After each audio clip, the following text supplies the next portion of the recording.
All right, so I want to talk about the palette collection, but before we talk about the papers, I do, of course, need to give a nod to the fabrics because last year, throughout 2025, we launched this collection of fabrics with Free Spirit called Palette. And it was, of course, a different color every month. We had pink, red, orange, yellow, green, neutral. We did a teal, a blue, an indigo, a violet, a charcoal, and a multi.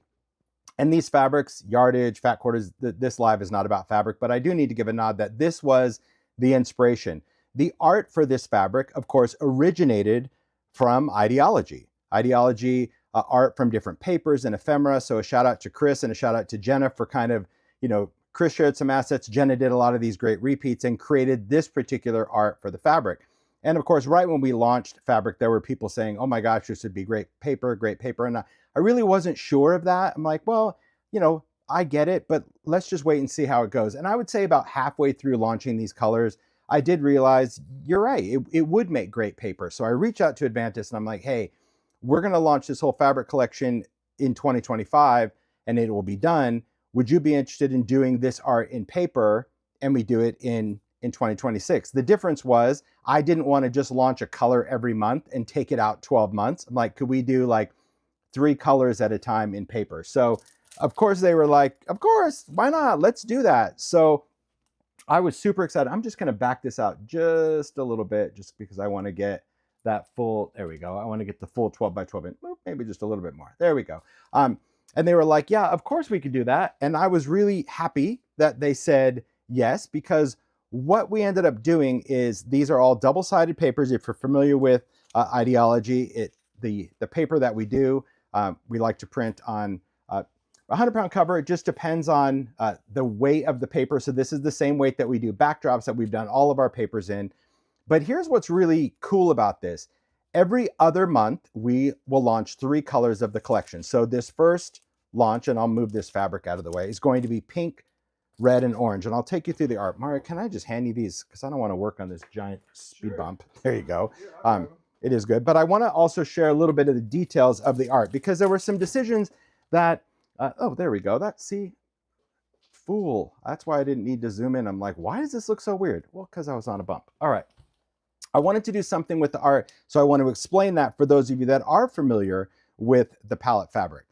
The paper is available in 2 sizes. There's a 12 by 12 pack and an 8 by 8. These are not pads, so there's no gummed. These are individual papers, okay?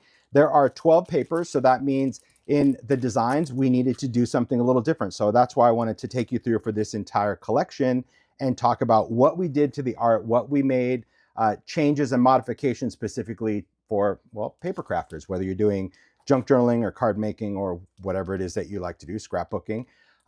So the thing to note is that the 12 by 12 papers are the same scale as the fabrics. So if you are familiar with the fabrics and maybe you bought the fabrics and you've used it in your mixed media or you've done different things, I wanted to make sure that there was some consistency, especially if you followed the whole idea of the art and you really like it. So all the 12 by 12s would be the same scale as fabrics. If you had the fabric designs and you used it, it's a great coordination to incorporate papers with fabrics, okay? The 8 by 8, that's what makes it really exciting for paper is we were able to create the art in a smaller scale. Let me get that, there you go. Design to design. So for those that really want to work in smaller things, cards, journals, whatever, you now have a smaller scale to work with, okay? So when we talk about the papers, each colorway of palette is 10 designs, okay? But there's 12 papers. So I want to explain like what we did. And what that means is that a design will have a front and a back, but each of the design will show up twice. So for example, if I just kind of, let me go through and I'll do each page, but I just want to give you all the details first so I don't have to do this for every color. You can just kind of blast through it. Let me just find where it is. Just to give you the rundown. Okay, so for example, we'll just talk the solid, okay?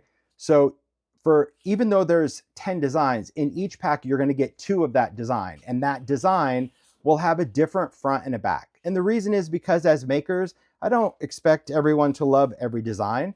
So sometimes when we deal with double-sided paper, right? You kind of have to sacrifice a specific design. So if you like the collage in this one, you're probably going to sacrifice the color, but know that there would be a solid one in the pack. It's just going to have a different back. And I hope I make sense. Paper crafters, we get it, you know, especially double-sided. So like on this number one, you have different backs. So it is nice that you will get two each of a design, but it's not two each of the same paper. So I hope you understand that. That makes sense to you. That's Good. Really smart. Well, you know, I didn't know that. That was Paula and I. Paula, again, shout out to Paula Cheney, because when this was happening, of course, I reached out to Paula. I'm like, hey, well, let's talk about this. You want to give me some input on palette? And I appreciate that. She's like, absolutely. So not only did we do that, but then we're like, okay, do we stop there?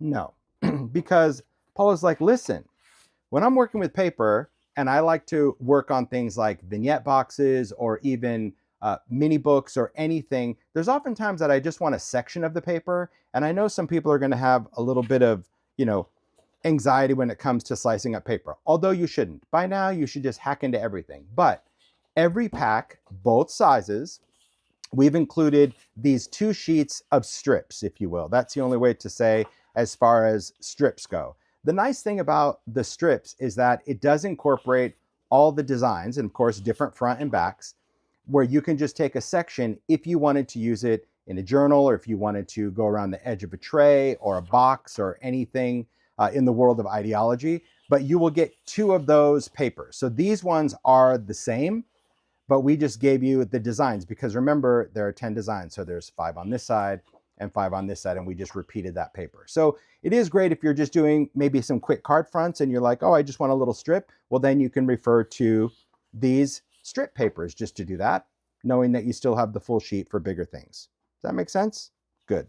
See, I knew I could explain the logistics pretty quick, and then we can get into the beautiful art of the palette papers. So the first 3 colors launched are pink, red, and orange. So let's just go through the art. The thing to know, if you're not familiar with palette, is that the art of every colorway is different. It's not like we just took this art and changed the color in each collection. So you really are going to have 120 different designs of paper when it's all done, the same way we had the 120 different designs of palette fabric, okay?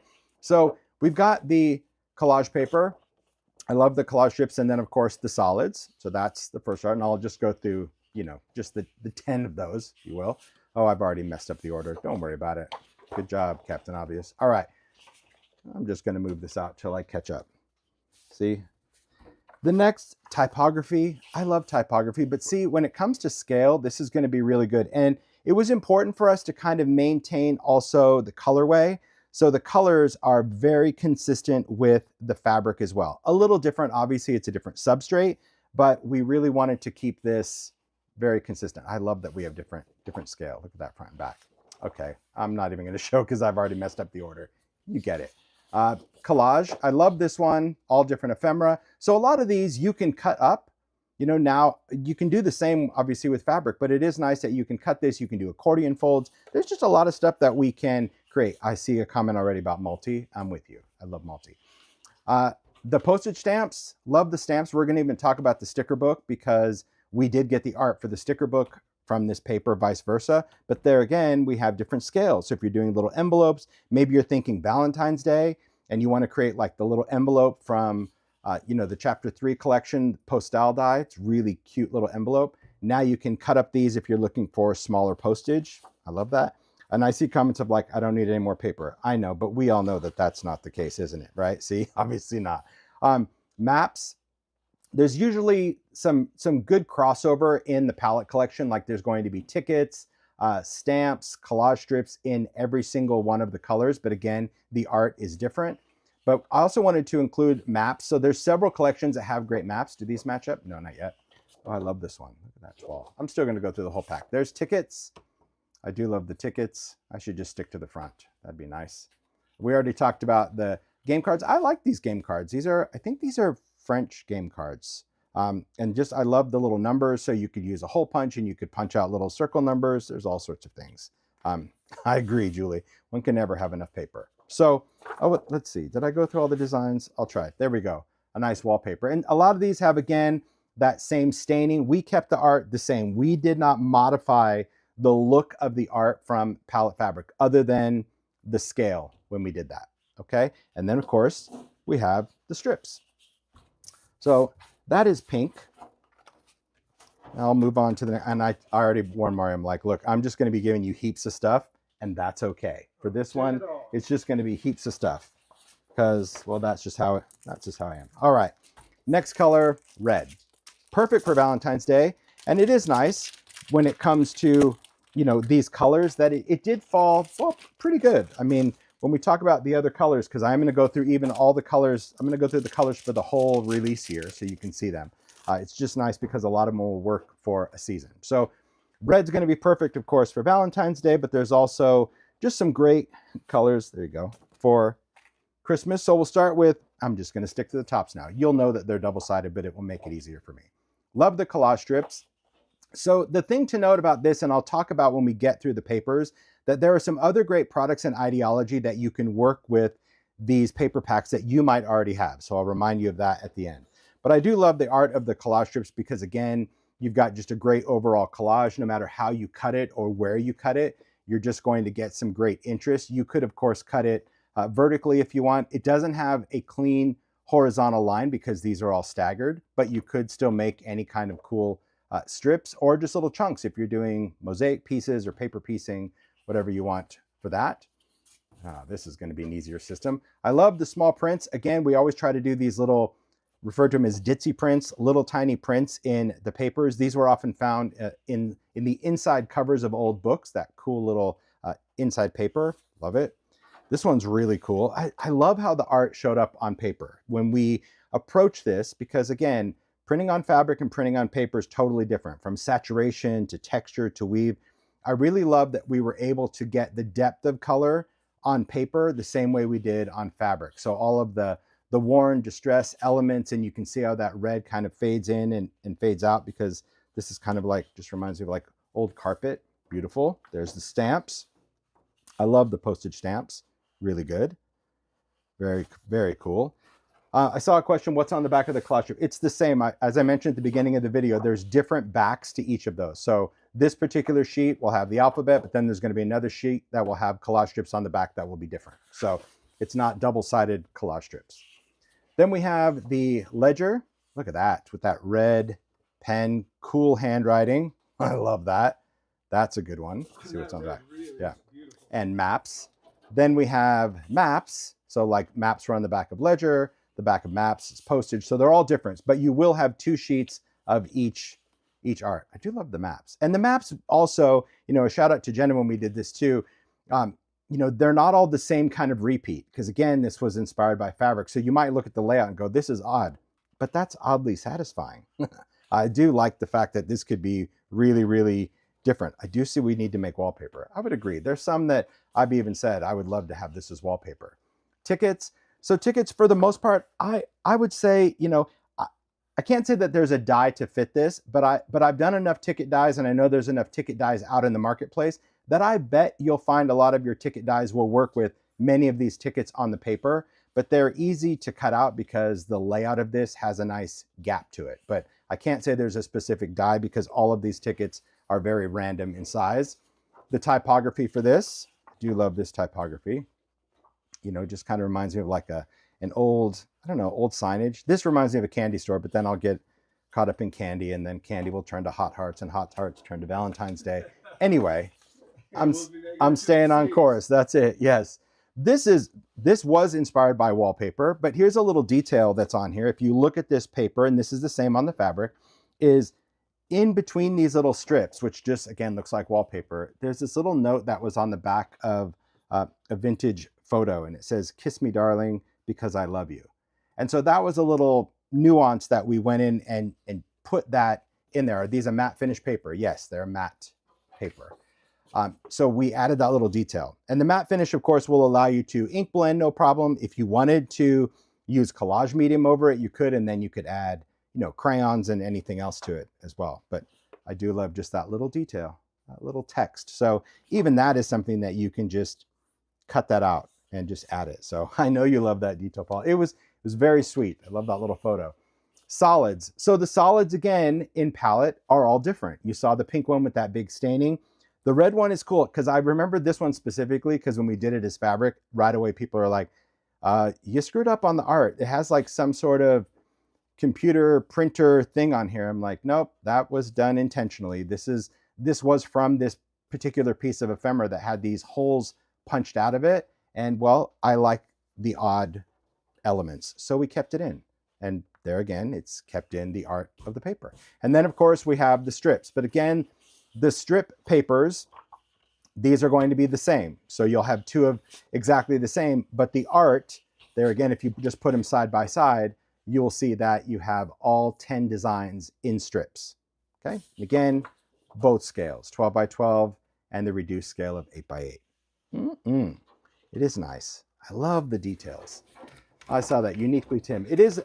Look, it's been really nice that, you know, the brands that I work with support the crazy, you know, where they're like, okay, that is distinctly you. So we're going to go ahead and keep that on there. It's like, yep, perfect. Because my gosh, when we started Eclectic Elements, which is the fabric collection years ago, and we went to Quilt Market, man, it was brutal. People were like, this is garbage. This is messed up, because it really is nothing like it. And I love the fact that we just stayed true, and the brand allowed us to stay true. But I know that Paula and Michelle, they were at many quilt markets, and it was tough. I'm glad I had them for moral support, because they're like, how do you use this? I'm like, talk to them. I don't sew, but yeah, they would have to explain the chaos of the art. But now that you see it, it's expected now, right? All right, so now we're into orange. Again, part of this first release, so it's pink, red, and orange. A beautiful, beautiful collection. And I will say, as we go through the colors, that they all have such great tonal vibes, because a lot of the tones were inspired by distress. So I wouldn't say it's a matchy-matchy, but the nice thing is you can use colors like Spice Marmalade or Dried Marigold, or a lot of tones with these papers in distress that you have. And again, this is not a limited run. This is a paper line that is now added to idea-ology. So I'm happy it's going to be around for, well, as long as it continues to sell. So use your stuff, use it. So there we go. There's our collage strips. Another thing to note about collage strips is not only does it have, you know, little photographic elements and all bits from, you know, different ephemera pieces, but there's also little clippings throughout. So if you're familiar with the idea-ology clipping stickers, you know, we incorporated this. And I say we, I really mean Paula, because I've talked about this when we did collage strips. Paula and Chris worked on all of this. This was too complex for my brain to figure out. And Paula's like, oh, I'll work and figure it out. So I'll talk a little bit more about the collage strip art, but just know that there's all sorts of great little nuggets to cut out of these papers, or to highlight on whatever kind of projects that you want to work with. Okay. Then there's the ditzy print, the tiny little print for this. I love that. Little floral, little botanical in there. I like that. Again, double-sided, but I'll get confused because I'll get to the map in a minute. All right.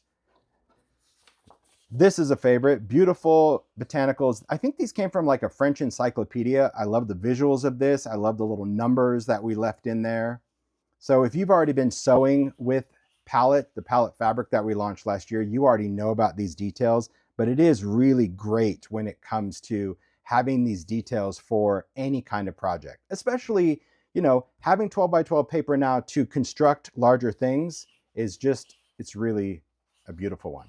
So this one, the back of that is a solid. We'll get to the solid. Ephemera. We did as many ephemera papers throughout palette that worked, because again, the thing that I wanted to stay true to in this was not ever add a color wash to things, okay? I wanted stuff that would resonate with the authenticity of a line. So, you know, if something already had orange or orange printing, or a ticket that kind of had more of that peachy, you know, tea-dyed look, that's when we had enough colorful things to create ephemera. So I do love that we have some ephemera papers. Again, easy to cut. So these could be great vertical cuts to have different strips in that. Then on the stamps, and you'll notice on the stamp paper, just like the stamp fabric, that there is a bit of a background wash of color that's underneath the ephemera. So like on these stamps, the back of this is kind of an orange, very light wash, just like red will have a light red wash, because didn't want it to be stark white where you felt the need that you had to ink it. It's really nice that you already get that color blend. Of course, you can add ink to it, but it's just little details. It's nice to talk about these details in paper the same way we did this on fabric. This one's so good. I love that map. It's a Liverpool map. Beautiful map. I love the colors of this, because again, when we're dealing with palette, we just didn't want, we wanted anything that had to work within that palette. So this peach kind of orange map really lent itself to that. I love the contrast of colors that are in this particular design, but the map is very cool. Vintage maps, for sure. See, the back of that one has stamps. So a lot of them, you know, when it comes to matching up was key to make sense. This one, a very popular design. It's just really, it's very unique in the sense of the illustration, right? Because this has like little pen work, it's got some color on there, but I love the look of that. I love the look of the details of this particular background paper. Beautiful, right? Then the orange tickets. Love the orange tickets. See, again, different tickets. And you'll see if you have these designs or if you've ordered these once you get them, or if you've even looked at the fabric, you know, the tickets are really cool because I've collected tickets for a long, long time. And that's where the art came from. In fact, because I'm doing live and I don't really care, I'll just show you. It's how I roll. I'll just bring out my, that's what I mean. It's tons and tons and tons of vintage tickets, all different colors, all different typography. I mean, it goes down layers and layers. And this is where we got the tickets for Palette, well, and the Ideology ticket book. But yeah, that's what we wanted to do, is literally scan them in and have just unique art for the ticket books. The mushrooms, toadstools, again, this is just more from little encyclopedia. I love that. I love all the little fancy names. I think, again, this may be from a French encyclopedia. I just love that because, again, it had all those little rust and orange colors. So I felt that this went really, really well in the orange palette. So that's why it's in there. Beautiful. This could be great for botanical elements, field notes, or the Ideology toadstools that we do in resin. Imagine this being like now the backdrop of a vignette box and you can add it. All the goods, right? This is the solid for this one. I love it. This one's, to me, this is very spice marmalade. In the world of distress, it's like spice marmalade with a little bit of crackling campfire and a touch of rusty hinge, maybe even a splash of wild honey. That's what I see in this. That is not what was used. This was just a vintage scan that we did. But man, those colors really just, it speaks to my orange loving heart. I do love it. And then of course we've got the strips. So same thing, fronts and backs, but little cross section of each one. So I think this is a good starter, especially for those that are getting your paper and you just have that fear to cut it up. I think that you can go in and use this. The weight of this is a 100-pound cover for a printed stock. All right, so that's what this is. And this is the same weight of all the Ideology papers that we've ever done, from the previous papers to the backdrop. So if you have other Ideology papers, it is the same. There's no change. It's our standard that we've used in the whole collection. All right. So those are the colors that we did in the first release that, again, cannot wait to see what you guys make, but I'm going to go through the whole release year. So now we're going to start with the next release. This release will be shipping in March, and the colors are going to be yellow, green, and neutral. Now you might be wondering, like, why this release? Because I wanted to stick to exactly how we did palette last year from a color release. And I know it's not going to be for everybody, and that's okay. By July, all the colors will be out, but I wanted to just stick to the script. So the second release, of course, yellow, green, and neutral. This is going to be great. This will be shipping, as I mentioned, in March. And it'll be earlier in March, which will be great. So this will be hitting stores, perfect for springtime because we'll have those colors. And we did throw in a neutral because as we launched this in fabric last year, we added a neutral early on and a charcoal later on. So let's go through the art of these. So again, these three will be the March release. Now, another thing to note, if you after this live, you're like, when did he say this was this? If you go to timholtz.com and go to the index, so you go under products, you go to Ideology and go papery, all of these are listed there. And there's a banner across all of the future release ones to let you know when they're coming out. Because I think many stores have listed all the colors now. They can, of course, they should. Because they're maybe taking pre-orders, or maybe they're doing some sort of bundle deal if you commit to buying the colors for the whole release. All right, let's get into yellow.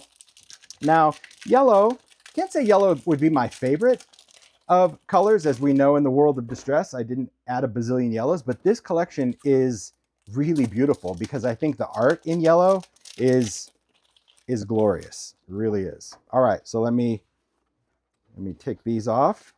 Perfect. So covers. So again, we'll start with our collage strips.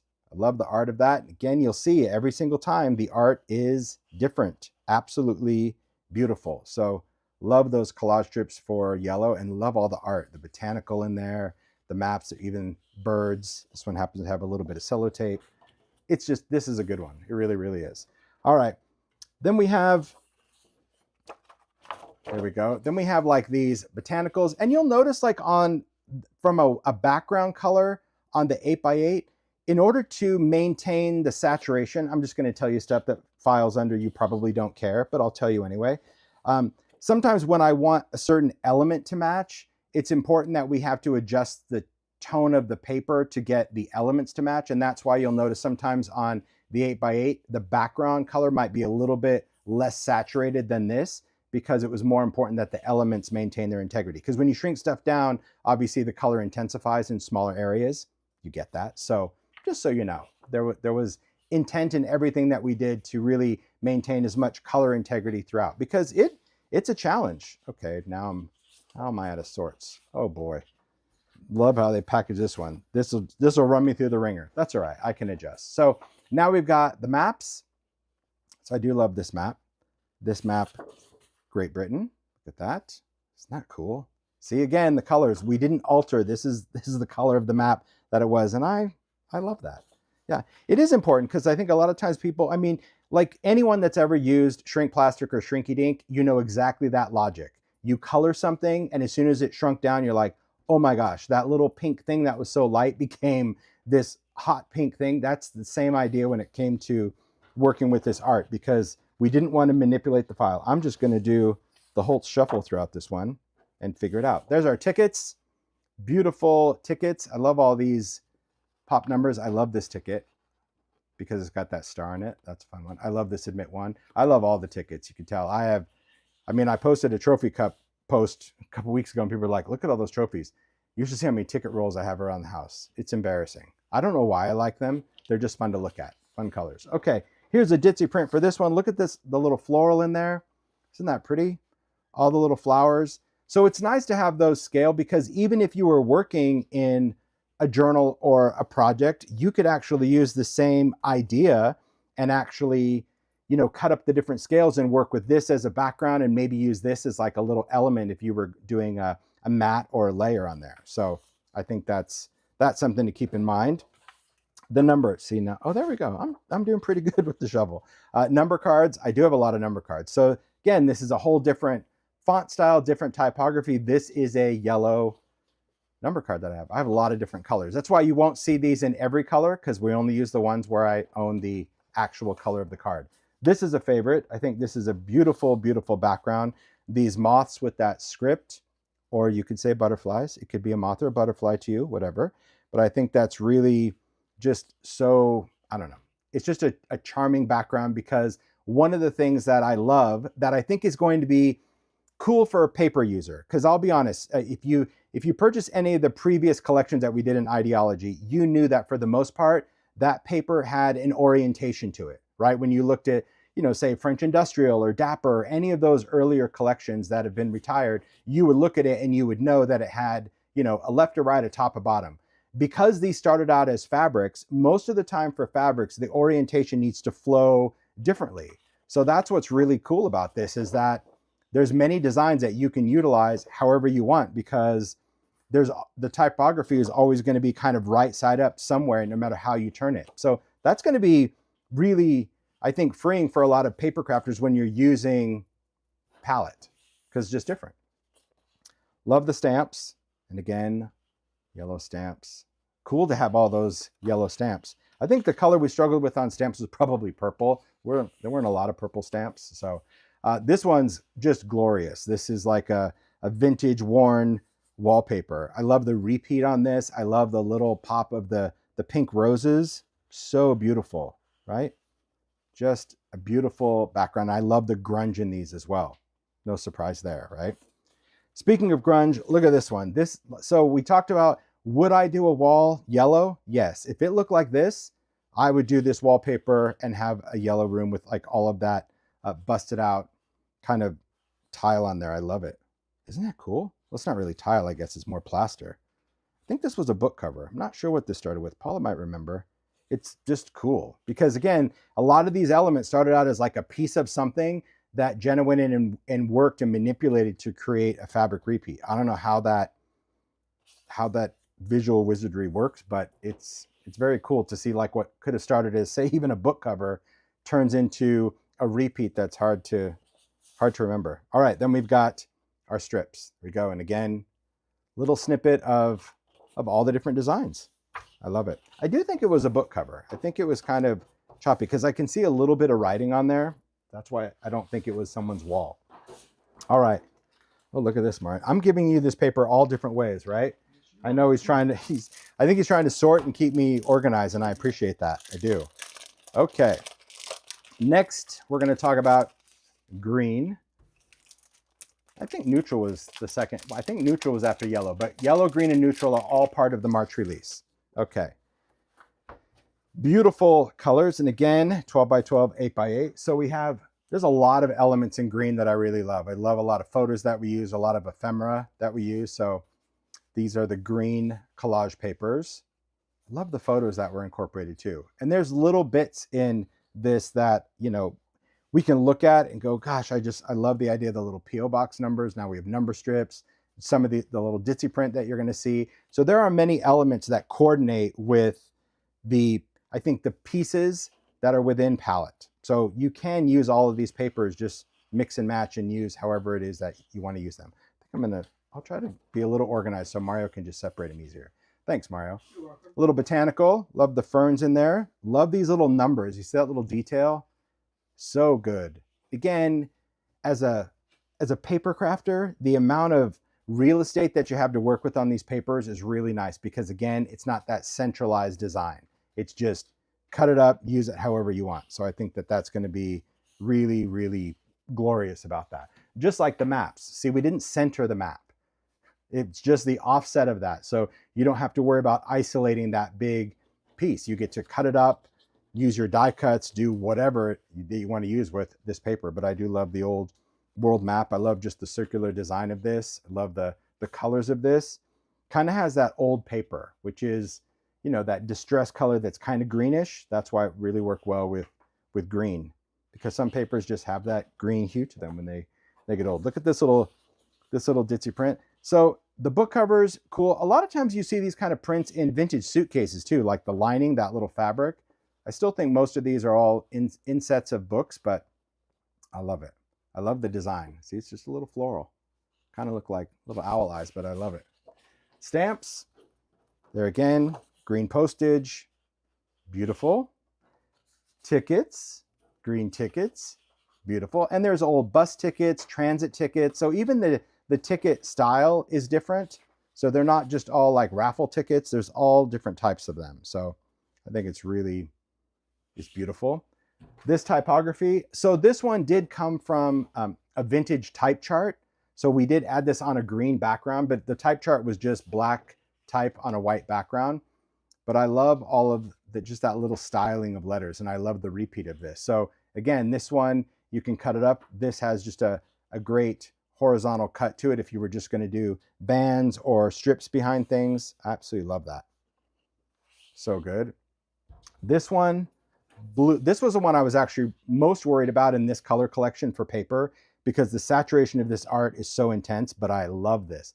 So this is a worn velvet background. And if you look close at the art, I'll just show a few things. So here you can see where it was actually stitched together. So that's why this line is kind of wonky, because it was stitched. It's as if and I don't know what this velvet was on. Maybe it was on a handbag, or maybe it was even a piece of furniture. But you know how the velvet gets worn and then you just see the little linen underneath? That's really what you're looking at. So this distressing, if you will, was not done digitally. It's just the worn tapestry of it all. It was just the repeat that was done digital, where she was able to, somehow, it was just a cross section of fabric, but tile it in such a way, by feathering out this area to create a cool repeat. So it's a great tapestry, isn't it? Love it. Love all the, the true aesthetic. And like I said, that's the fun part of doing a live. Some people are like, I'm going to file that under who cares. But for me, I think it's just neat knowing that like the elements in ideology, who cares? The elements in ideology really come from things that we find, we buy, we collect, and we turn them into other products. I think it's great. More number cards, but you can see on this one, instead of just doing the standard tiling of number cards like we did in yellow and pink, these are tiled differently. And I think that just because, this particular card had those squared edges where the other ones were a little rounded, so they looked better tiled. Just think it's fun. I love all that. So cool, right?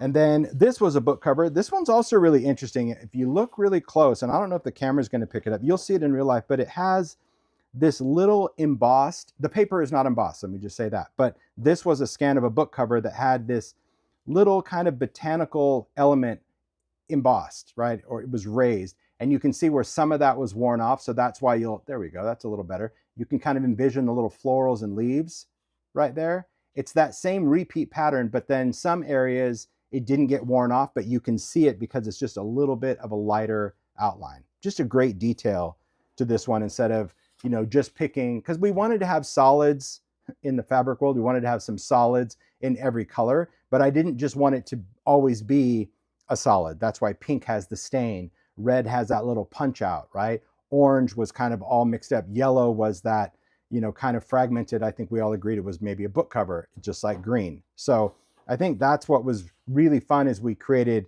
the palette fabric last year. It was a lot of art. We spent over a year just creating the 120 designs for palette. So it was a year even before it was launched last year.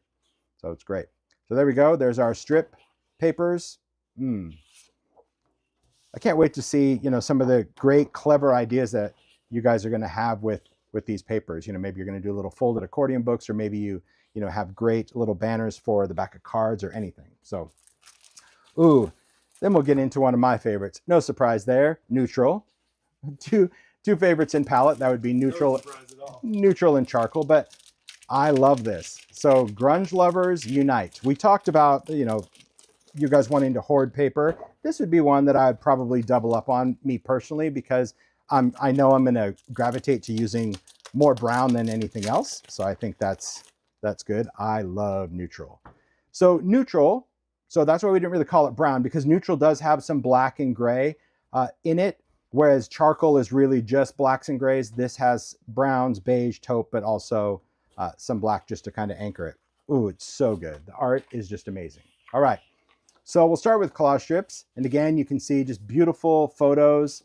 I love this, the seashells, little botanical element for that. That's just in the collage strips.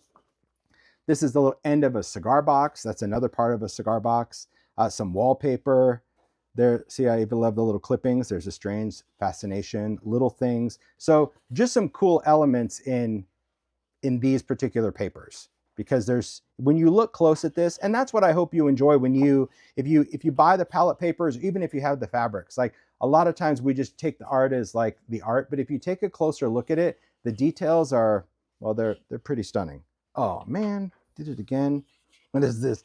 I don't even know how to fix this. I'm just gonna go with it. Okay, we'll start with typewriter because I'm just going this way.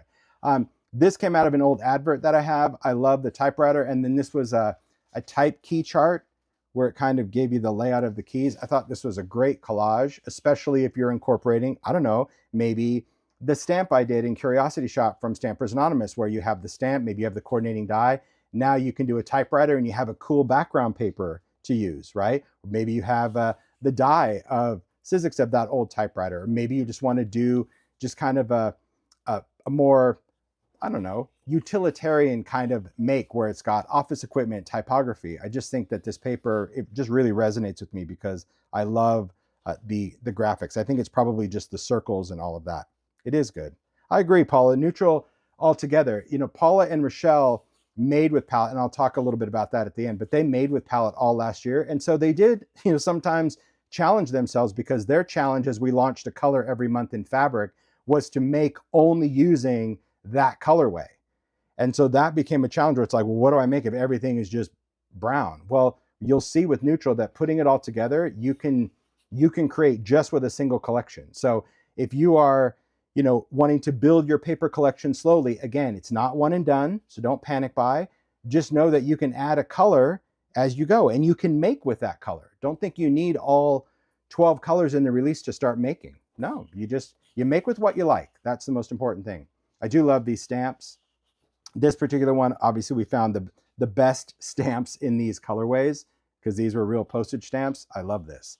I actually got a lot of these from Mr. Cup. I bought like an old stamp book, and they had it was a whole stamp collection. I love the fact that we can just scan it in. So this is a good one. This is an old map, but it's almost like a residential map. But again, I'll point out little details. Hopefully the camera picks it up. This one had like weird little red pencil lines through it. And I remember when Jenna was working on it. So it's almost like someone maybe marked up the map of where they were going. Is the camera even picking it up? I'm looking. You can barely see it, but when you get it, you'll still barely see it when you get it. But she's like, oh, do you want me to, get rid of these red marks? I'm like, oh, heck no, that adds something. So you're even going to see these little sketches. It's like they charted out maybe where they were going on this map in pencil. I'm like, we need to leave it. It's very subtle, but it's the details that matter. I love all of just the geometric little boxes and how they just float across one another. Very cool design. Because good background, even if you really weren't doing anything. Oh, there that is. Now I knew it was going to be, oh man, okay. I'll figure this one out. See, as soon as they, when they put this in the pack, if it's not in the same order, I'm toast. I love a good little print. So this is a cool ditzy print, stained intentionally. You can see that. You're like, this paper has a weird little, yep, you're welcome. It already has that cool vintage aesthetic to it. Great background though. Kind of reminds me of like an old suit or tie, just that great little detail of it. Isn't it neat? I do love the diamond pattern, but it could also, depending on how you're cutting it, it could go to a square, right? You just start cutting it into little things. Maybe these are going to be little blocks that you put on a card. Gosh, could be whatever you want it to be. Then we have tickets, neutral tickets. I do love that. I have a lot of neutral tickets, as you could tell when you saw the drawer. So this was a great one because, there's so many different ones. There's little movies, drive-ins. This is from a theater. This was Venice Tram Company. So a lot of them have Crystal Beach Park. There's so many great, I think, historic details in these as well from theaters or like good for refreshment. I just love the whimsiness of tickets. I don't know what it is about it. They're cool. I think it's because it's my love of random numbers, random typography. That is the life of a ticket, right? Every kind of ticket you see is it's always going to have a cool number. It's going to be random. And sometimes you just get that magical pop of red on tickets. I say yes to that. Beautiful. You do love random. I do love random. This was a wallpaper design. Beautiful. Love the veins, the twigs, the florals. So this was a wallpaper design that I think it's really pretty. All right, so we did that. Wood planks. You guys have seen wood planks a lot. We actually did this paper in idea-ology. I think it might even still be a backdrop. We did this, I think, maybe for a Christmas release, but I don't know if it's still in an everyday backdrop. It probably is, but it's just a planked floor. It's like barnwood, and I love it. I love that we have, obviously, bigger pieces of it now. Certainly, if you like to use this paper for idea-ology, like in a vignette, I mean, imagine just putting this in like a vignette tray, or because you can easily tile this. So even if you don't have a piece of paper to fit whatever you're doing, maybe you're making a bigger project, you can still slice this and build because of those planks. It just allows to create a different, isn't it good? It's a good one. Yeah. Another one that I wouldn't mind having on my walls. I don't know if I would want to do horizontal or vertical. I like it. I do. This is a marbled book cover. So this is a book, so you can see all the little wear and tear to the cover. Kind of looks like foxing, just those little bit of dots. We left that on there. I do love a good marble as well. I know it's cellular to some people, it kind of looks a little sci-fi, but there's just something about vintage marbled paper that is it's glorious, and I love it. I absolutely love it. All right, so now we're just going to get back to the wild card, which I think the wild card is going to be this one. So maybe if I can find it in the big one. Oh, I did. Wow, that was luck of the draw. This one, a favorite. Now, if you're a stamper, there is a stamp of this that I did for Stampers Anonymous. These were all from all types of I love the whole idea of this, but these were all just different patents. So it's the art that's on there. So this has a kind of a chalkboard vibe. You can see the black behind it is very worn, but if you love this image, yes, you can get it as a stamp as well. But I love seeing it in this repeat, a background, because again, the orientation is different. It's overlapped. It also has that kind of chalkboard vibe to it. So this is really good if you're using it. Maybe take a white ink pad and add little skippity bits to it. So it's a great one. So there's that design. And then of course, the strips in neutral. So again, yellow, green, neutral, March shipping. All right. You guys are doing good. Keep going. Yeah. Hard to believe we're only halfway through the collection, right? This is what I was saying. It was a big undertaking that, and I wanted to do all the art at the same time. So even though you're like, why do you have all these papers if they're not releasing? Because that was the other request I did with Advantis. I'm like, it's so important to me that all of these colors are cohesive with the fabric. So I really want them printed all at the same time, even though we're going to release them at different times. They're not all manufactured, but at least the printer can guarantee that they could match the colors, which they did. So again, shout out to them. Logistics that, believe it or not, in the design world, those details matter, especially to me in the end user section. Will these papers ever be sold one at a time? They will not. They will only be sold in this pack. Yeah, I mean, that's not to say the store that you go to might, order 20 packs and decide to sell them open stock. They might do that. But as far as how they're sold, they're always sold in packs. Just because of inventory management would be a nightmare to manage 120 different designs. This is the May release. So this collection will be May. So now if you figure out the cadence, it's every other month. So we did January for pink, red, orange. Then February, you have a chance to use it and enjoy it. Then in March, we did yellow, green, and neutral. April, you have a chance to enjoy it. And then May, we have teal, blue, and indigo. So this is one of those things that, if this is your palette, this is your happy place, well, you'll be waiting until May to get that, but it's going to be worth the wait. I assure you. So let's go through the colors and the art for this one. We'll start out with teal. This definitely has the favorite design in it. The top selling design of the palette collection, which was surprising to me, believe it or not. I know people like things, but it was surprising. It's a good one. All right. So let's, good. All right. So starting with teal, beautiful colors. So teal is going to be, it's definitely teal. So it's definitely more on the greener side. So I would say it's not as punchy as peacock feathers. And I'm trying to think in the world of distress, there's many colors that I would use with it. I might use a little peacock feathers. Evergreen bough is probably where my headspace is as far as that blue-green that I would use. But these are the collage strips, one of my favorite little photos. I love the typography, little nods of botanical. That's one of Paula's favorite pieces, made good. It's just, that came from a cigar box. But that is, I know she's like, I would want a whole pack of just little made good tags that I could put on everything. I hear you. I would too. But that's a great little detail on that particular paper. This one, that ditzy print. And again, this came from a book, but it's just something about, I don't know, I'll try to hold still. There's these little tiny skinny stripes behind it. And that's what reminds me of like the lining of a suitcase. You see that? I love the detail of that. It's just, this is a beautiful one because I think that this colorway, even though it's in May and it could be spring or summer, it's also really cool in the fall. It's a beautiful color to work with and add your grunge to it, add your rust to it. It's pretty incredible. So absolutely beautiful design. Ephemera. So this is one I will say we added a little bit of wash to stuff in full transparency. Because remember I told you we wanted authentic stuff, but we only added wash to stuff that would be white, okay? So for the most part, if it started out like, for example, a book cover, the back of a cabinet card that had that color, we left it. But if it was white, like an envelope or a flash card, we added that little bit of wash because it was a while since we did an ephemera one. So when we were working on this collection, I said to Jen, I'm like, let's just do one for teal because we had, the teal stamps, these little pieces, those little tickets, they're all that color, but just adding that little wash, I think it's worth it. So I think it's really pretty seeing that. I love the pieces that you can just cut apart anywhere you want and you have good everywhere. As paper crafters that sometimes, especially on a big 12 by 12 design, even designs that I've done in the early years of ideology. Like if you crop the good stuff, you're left with just nothing. You know, you end up with just not ever wanting to use it. And I think the thing about this paper collection, as you can see, because how it was designed, there's usable space everywhere. And I love that. All right.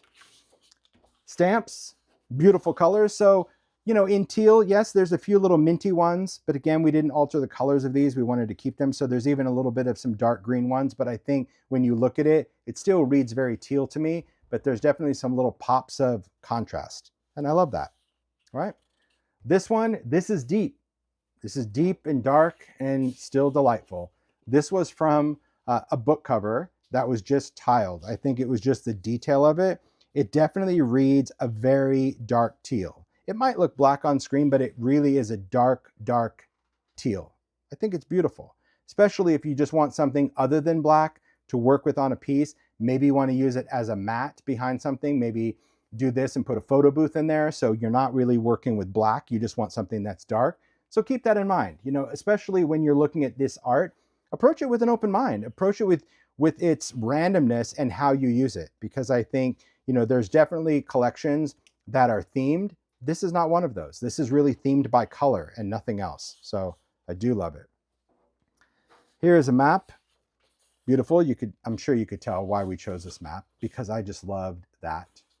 These little lines, these little bursts all over. It just has just a cool little nautical vibe to it, doesn't it? And I don't know, this just kind of reminds me of a squid. I loved it. So I love the color of it, and I love the line design of that. Teal, yeah, beautiful. Tickets. Well, tickets pretty much like stamps. You can tell that, you know, it's got some mint. This one has a little bit more blue, but that's because I used it, because when you have blue tickets, they have this weird staining, and when you have teal tickets, they fade to blue. So some blue tickets they go to a little bit of green, and some teal ones fade, but it leaves the edge green. So I wanted to keep it like that. I love it. Plus, contrast is good. I think that's so, so good when it comes to working with designs, contrast. This one, definitely wallpaper, beautiful vibes. I love the little pop of like peach and pink, right? Isn't that beautiful? That little pop of color on there. So this is more, I'm going to say this is more peachy coral. That's what I would say is on that. Definitely not brown, but I don't know if I would, I mean, I guess you could say I speak in the world of distress, that back here would be a little bit of saltwater taffy. And up here, it might be a little abandoned coral meets rusty hinge, maybe. Yeah, that, and I'm talking about just that pink design, but the back is just, it is beautiful, isn't it? All right, this one, this is the design that I was telling you. It surprised me. This is the design that actually sold out first in fabric, in palette. It was just gone, and everybody wanted more. And the thing about the palette fabric collection was like when it sold out last year, a design that just didn't come back.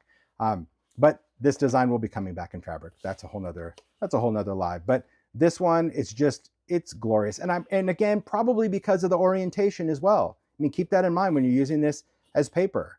However you turn it, you're going to have some elements that are going to make sense. I still think that it reads better this way simply because of the typography in there, right? Because all the typography goes the same way under those particular moth/butterflies. But as far as the read of it, it's beautiful. Isn't that nice? That detail is just incredible. And just the color, like when you see it, and that's really why I wanted to do the live. I'm like, okay, it's a glorified show and tell. Yeah, but seeing it all and knowing, you know, you can come back and watch this anytime throughout the year where you're like, I don't really know, am I going to like just a whole pack of blue or a whole pack of teal? I think seeing the designs, that will help you decide if you like it or if you want it. All right, here's another marble, and totally different scale. This definitely has more of a cellular vibe, probably because of the bigger scale, but I love it. I love the little specks. I love that little pop of kind of crushed olive in there, right? A little bit of a citron color, nice. But this could be great for like a water background. If you think about that, you know, do this and maybe you have a stamp that just looks like, you know, you're in a swimming pool. I know it's green, probably don't want a green swimming pool, but you get the idea. I think you can use these designs with a lot of different elements, be that stamp, stencils, or other ephemera that might surprise you. So like I said, keep an open mind when it comes to working with palette. You'd be amazed what you can tie something with that you already have. It doesn't have to be vintage. I think sometimes in the world of ideology, and I get it and I own it and I celebrate it, that people, you know, hear Tim Holtz or ideology, they're like, oh, it's going to be grungy. It's not always grungy. It's definitely going to be vintage. I'll give you that. But vintage can meet modern in an everyday world all the time. So like I said, utilize your stuff and look at it in different ways and go, gosh, what could I use with that? What could I incorporate? Like this would be a great thing as a background with a stamp of florals or even a nice sentiment. So I think keeping that is good. These are the strips for Teal. How are we doing, Mario? We are doing so Love good. it. People are really so happy. They just can't even believe the detail in the paper. I'm trying to watch the chat and it's like, it's good. It's fun. I'm glad you guys are enjoying it. So again, the second color, this is part of the May release. This is blue. And there's two shades of blue. You're going to see blue and you're going to see indigo. Blue is a beautiful one. Yes, it has the eggs. I saw that earlier in the chat about the eggs. It's really good. Would that be great if this was out in spring? Yes, but it's not. May. Close enough. But you'll have the eggs for, you know, Easter 2027. There you go. For those that want just to save your egg paper for that. Okay, so let's go through the designs in the 8x8 and 12x12. Okay, we'll start with our collage. So the collage, again, a lot of favorite elements in here, from the beautiful photos to the little snippet of that dog. And that dog has shown up in a lot of things, ephemera, even some flair that we did, little wallpaper. But there really are so many little pieces. Again, cigar box, number cards, tickets. I just think that, you know, when these collage strips came out, like Paula did an amazing job, because each one has so many different things. So even if you just had collage strips and you were working with it, it is nice to know that all of the different elements in each colorway are unique to that. It's not like, oh, I'm going to see that same piece on pink. You won't. So beautiful. Then we have this handwriting. So this handwriting, and again, I'll try to hold it from a distance. And I'm even looking at the camera to see if you can tell. I think it's better if I just use it here and point it out, I think. And then I'll hold it up. But this was actually a folded up letter. So if you, and I'll hold it close, but if you see these little worn lines, they're kind of stained. Those are the folds from the paper. And again, when we used it, we didn't want to clean those up. I just felt that it gave it almost like a wrinkly texture, even though it was smooth. So I love just seeing those little tiny details. They're very subtle, but I think those subtle details will have a big impact in whatever you use it on. So you can see, it's just, isn't that great?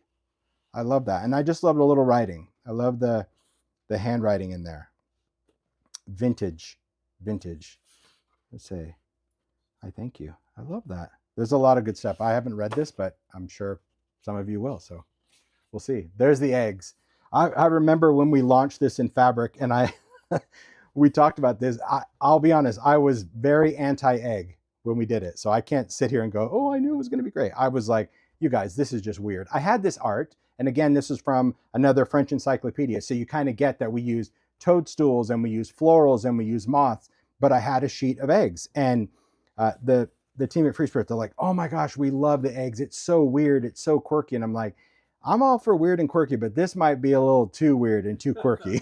And they're like, no, I just think we should do it. I think it'd be fun. And my gosh, if it didn't sell like crazy. So I'm glad that you guys like it. And you know what? It definitely grew on me, because I love just seeing again, those different pops of color, the little elements in there. It is fun. It's fun and whimsy, but as paper crafters, this is going to be so good for so many things. You can use it with birds, nests, Easter time, because there's other colors in there. So I do think that, you know, this part, like I understood it in that kind of maker. And I'm like, who's going to make like an egg quilt? People did. They used this stuff in so many different ways that it impressed me. Fabric World has definitely opened my eyes to even more randomness, because I think that those that quilt totally love all the different tonal, scale, all of those elements, and put it together to make magic. And so it really has just kind of validated that use the weird stuff, because you will create beautiful things together. This is an old blueprint. So that's why it is that deep saturated blue. It's got a little bit of, I'm not going to say yellow. This is more beige typing, but even like the crackle, because, you know, like old paper blueprints, when it cracks, it kind of wears away at that blue. I love this one because it does have great texture and design. This, I would say, would be the map of this particular color collection. It's pretty though, isn't it? I love how that looks. I do think that, you know, when you're working with these pieces, just having these elements, just, it's good that we have contrast and we have bright and we have light and we have dark colors. These are the number cards. So these number cards, when we did them, very heavily stained, and I wanted to keep it that way. I was totally okay with keeping it that way. So you'll see with this one, it's definitely very antique linen-ish in the background. It's definitely not cream, but I'm okay with that. I love the red line in it. I wanted to keep things as authentic as possible because, again, like, especially when you compare it to the tickets, see what I mean? Like it definitely has more of a yellow, cream, beige tone to it, but it's still a beautiful blue, beautiful red, and I didn't want everything to look the same. The same was just kind of just be boring. So we did that. We kept it. There's our stamps in blue, all different designs. Love the colors. You can see the yellow ones we kept yellow, the white ones we kept white. I do love that. I love working with brands that are just like, you know what? Okay, great. That's what you want. That's what we should do. Because I do think that, you know, it's easy to always want everything to look perfect, but life isn't perfect. And your art shouldn't be either. You should just make a stamp out of that. But I mean, it's just like the more you embrace what you like, the less time you're going to spend worrying about it or justifying it to anyone else. So that's what I feel about designs. You do it. This is a beautiful blue. Love this background. This one you can see is much cleaner, okay, because it's that wallpaper. It's got just little bits of fleck, little staining, but I love the idea of just having a different color blue in here. So this has a really nice, clean look to it, but I think it's pretty. Okay, beautiful. It's weird. The camera, oh, your screen looks good.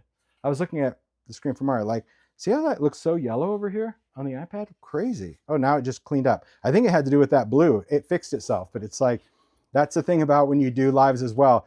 Get too close to a color, it changes the whole camera setting where it's like, ooh, weird. Okay, tickets in blue, all the different colors, admit one, little transit. This one's fun. A lot of red in this because for whatever reason on a lot of blue, they added red, and I'm here for that. So I love it.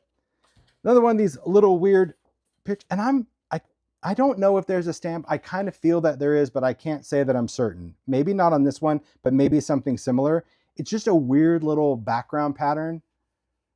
It's really cool. It's just a neat little stripe, and it's got some blues and it's got some greens, and it's just, again, one of those little ditzy prints. But these prints, I think you guys, especially for those that like to maybe do matchboxes or maybe do little envelopes or pillow boxes or rosettes, a lot of these little small prints are going to be really cool when you're making those kind of paper structures because you're going to get a very tiny detailed repeat. That's the thing about it. You know, when you open a rosette or even if you're doing paper flowers, I think a lot of these small ones are going to be really cool. It is kind of like crocheted trim, but it just has some neat line work to it. Yeah, I loved it. I love the design. This, my favorite, without question. My favorite in fabric, my favorite in paper, my favorite everything. I would have it as one of these backgrounds for camera if I could. This was just a messy canvas painting, and we kept it exactly as it was. The bits of yellow, kind of that wild honey stain throughout it. You can see the brush strokes, the gessoing. This one is like, it's everything. If I could have a pack of this, I feel your pain. I would want a whole pack of this because I would just use it. To me, it's like a mixed media background already done. So I do love it. And again, I think you can tell when you look at it, it just has that authenticity to the art itself, to the design. Isn't that good?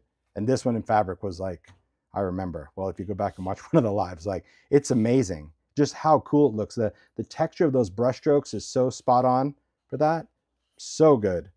And then of course we have the strips. So there you go. The strips in 12 by 12 and 8 by 8. Nice. Okay. Still in May, now we're going to talk about indigo. And indigo is one of those like deep, deep blues. Sometimes it's going to read a little bit more navy. Sometimes it's going to have a little bit of a violet or purpley vibe to it as well. So I think that to me is really, really important. There we go. Place that. There we go. Okay. All right. I'm going to pick this up. So we're going to indigo. So indigo, you can see just a totally different color, a different pop. And if you're in the world of distress, now we're talking more like blueprint sketch, chip sapphire, and maybe a touch of prize ribbon. Those tones really are in indigo. So there's our collage strips. Again, little photos, little floral cards. This came from a film negative, a little bit of a map. You can see this is the one from blue. That was in the previous collection, but we needed kind of a little balance on the collage strips, because when we were doing collage strips, we were working with color, but we weren't so distinct as far as like blue, indigo, teal. It was just stuff that we liked. So when we were creating this collection, we needed to just use it for what it was. We didn't want to swap it out. So, and I'm here for that. I like that. This handwriting ledger, same idea. You can see that this already had that little fold, a different fold than the other one, but this one has a lot more staining because a lot of these were from books. So this would be like where the seam of the book was, but in order to create a repeat, we actually use sections from different parts of the book, and we left that in because I think that's good. But look at this one. Look at the little writing. Look at the tiny little numbers and that little red line in there. Isn't that good? That's so good. I love this one too. Love the little elements, the little details. It's going to be great little lists to go behind things. And I hope as you're watching this, you can also like look at things and, you know, maybe start jotting yourself notes of like how you would want to use it or what you want to use it with. That to me is key. Here's a map. This is a map of Manhattan. So take a look at that. Whoa. All of those. I mean, the typography in this is so tiny, but yet it still shows up. Hard to believe that this was on fabric too, right? The fabric was digitally printed, so we were able to capture a lot of detail. Same with these. These are printed in a very similar style than that we did fabric. Actually, a whole different method than what we've done in any of the ideology papers, even our backdrops, because they needed to digitally match the way the colors were done on fabric. So I think they did a really good job. And like I said, from consistency, for the most part, the colors coordinate perfectly. On some designs, the backgrounds of the 8x8 are a little bit lighter, as I explained, because when you shrink it, some of those smaller elements became oversaturated. So, but for the most part, it's pretty great matchy-matchy. There's the map. There's our stamps. Love the postage stamps. Again, the clean one stayed clean, dingy one stayed dingy. And I'm here for that. I do love the blue. So indigo, like I said, sometimes there's a touch of navy, but it's that blueprint sketch, that kind of almost violety blue. This is a great typography one. This was actually just, I think, just a letter sample that I had. And I love that it was done on this graph paper, you know, like how many blocks to create those letters. I love the typography. I love the ampersand. Just had a lot of great design element, isn't it? So good. Good typography. Great graph or grid in the background. This, a favorite. This inspired a lot of things. I can't say it's the exact art, but this definitely in the early years inspired different stamps, different stencils, even some embossing folders, just because I love that little ring, that little bullseye with the dots. You guys might remember an embossing folder did like that. This one just kind of has that circle with that little lattice, like a stencil. So it's really amazing how a certain print can inspire so many other random elements, but it does. That to me is absolutely how I think the creative brain could work. See something and see all the possibilities that could come of it. Tickets. So there's our blue tickets. Again, I love that we have that little wash. So the indigo wash you see is much darker than the blue, which makes the cream and the beige really stand out a little bit more for the tickets. I think you're going to be pretty pleased when especially if you're going to create, say, like a ticket project or a ticket journal, how you can use the different colors of this paper, and the art is so different. Absolutely love. This one, this is a piece of fabric. So this was actually a linen fabric. You can see in the background. It's got a slight little weave and some staining to it. But the color of this, oh, there went my camera. It went all weird. I could tell. My background went all yellow. Is it going to fix itself? Do I need to move this out? Do I need to white balance? How do I do that? Maybe it'll just fix itself. But this is a very saturated color, okay? It's making the camera kind of buggy. It'll fix itself. We'll trust that. This background, I do love this. I love the whole idea of any kind of florals, tapestry, damask, anything. This is just a beautiful design in the background. And just remember the scale. You might only find that 8x8 works for you, or you might find that you only want the bigger 12x12. It is nice though that in palette, in the paper, we have scale options, where in fabric it was only in the 12x12 scale. So, isn't that great? Nice. This one, very crackly. I think this was a book cover, but look at just how it's cracked and shattered, just how that color is cracked and worn. Isn't that beautiful? That's a glorious one too. Gosh. See, so many of these backgrounds, again, the solids, different. That's what we wanted, just something completely different. Love it. And then the strips. There you go, front and back, 2 of each of all 10 of the different designs in that particular palette color collection. So that was Indigo. So for May, we have Teal, Blue, and Indigo. And then we're going to move on to the final release in the year of palette, and that is going to be in July. In July, we're going to have, here we are, we're going to have a purple, a violet. We're going to also have charcoal. That's going to be a really cool black and white, a little bit of neutral. You'll see there's like a little touch of neutral in there. And then I think the favorite for many people, which would be multi. And we did something different to the multi-pack, so I'll talk about that when we get there. So these 3 colors will be shipping in July. And then we will have all 12 colors, see, just over halfway through the year, instead of waiting all year like we had to for the palette fabric. So that's why we did 3 at a time. Because doing all at a time, that would just, if we did all 12, that would have been way too much for anybody. 12 papers, 12 packs, times 2 sizes, 24, no way, crazy. All right, is it July yet? There we go. Hey, Libby.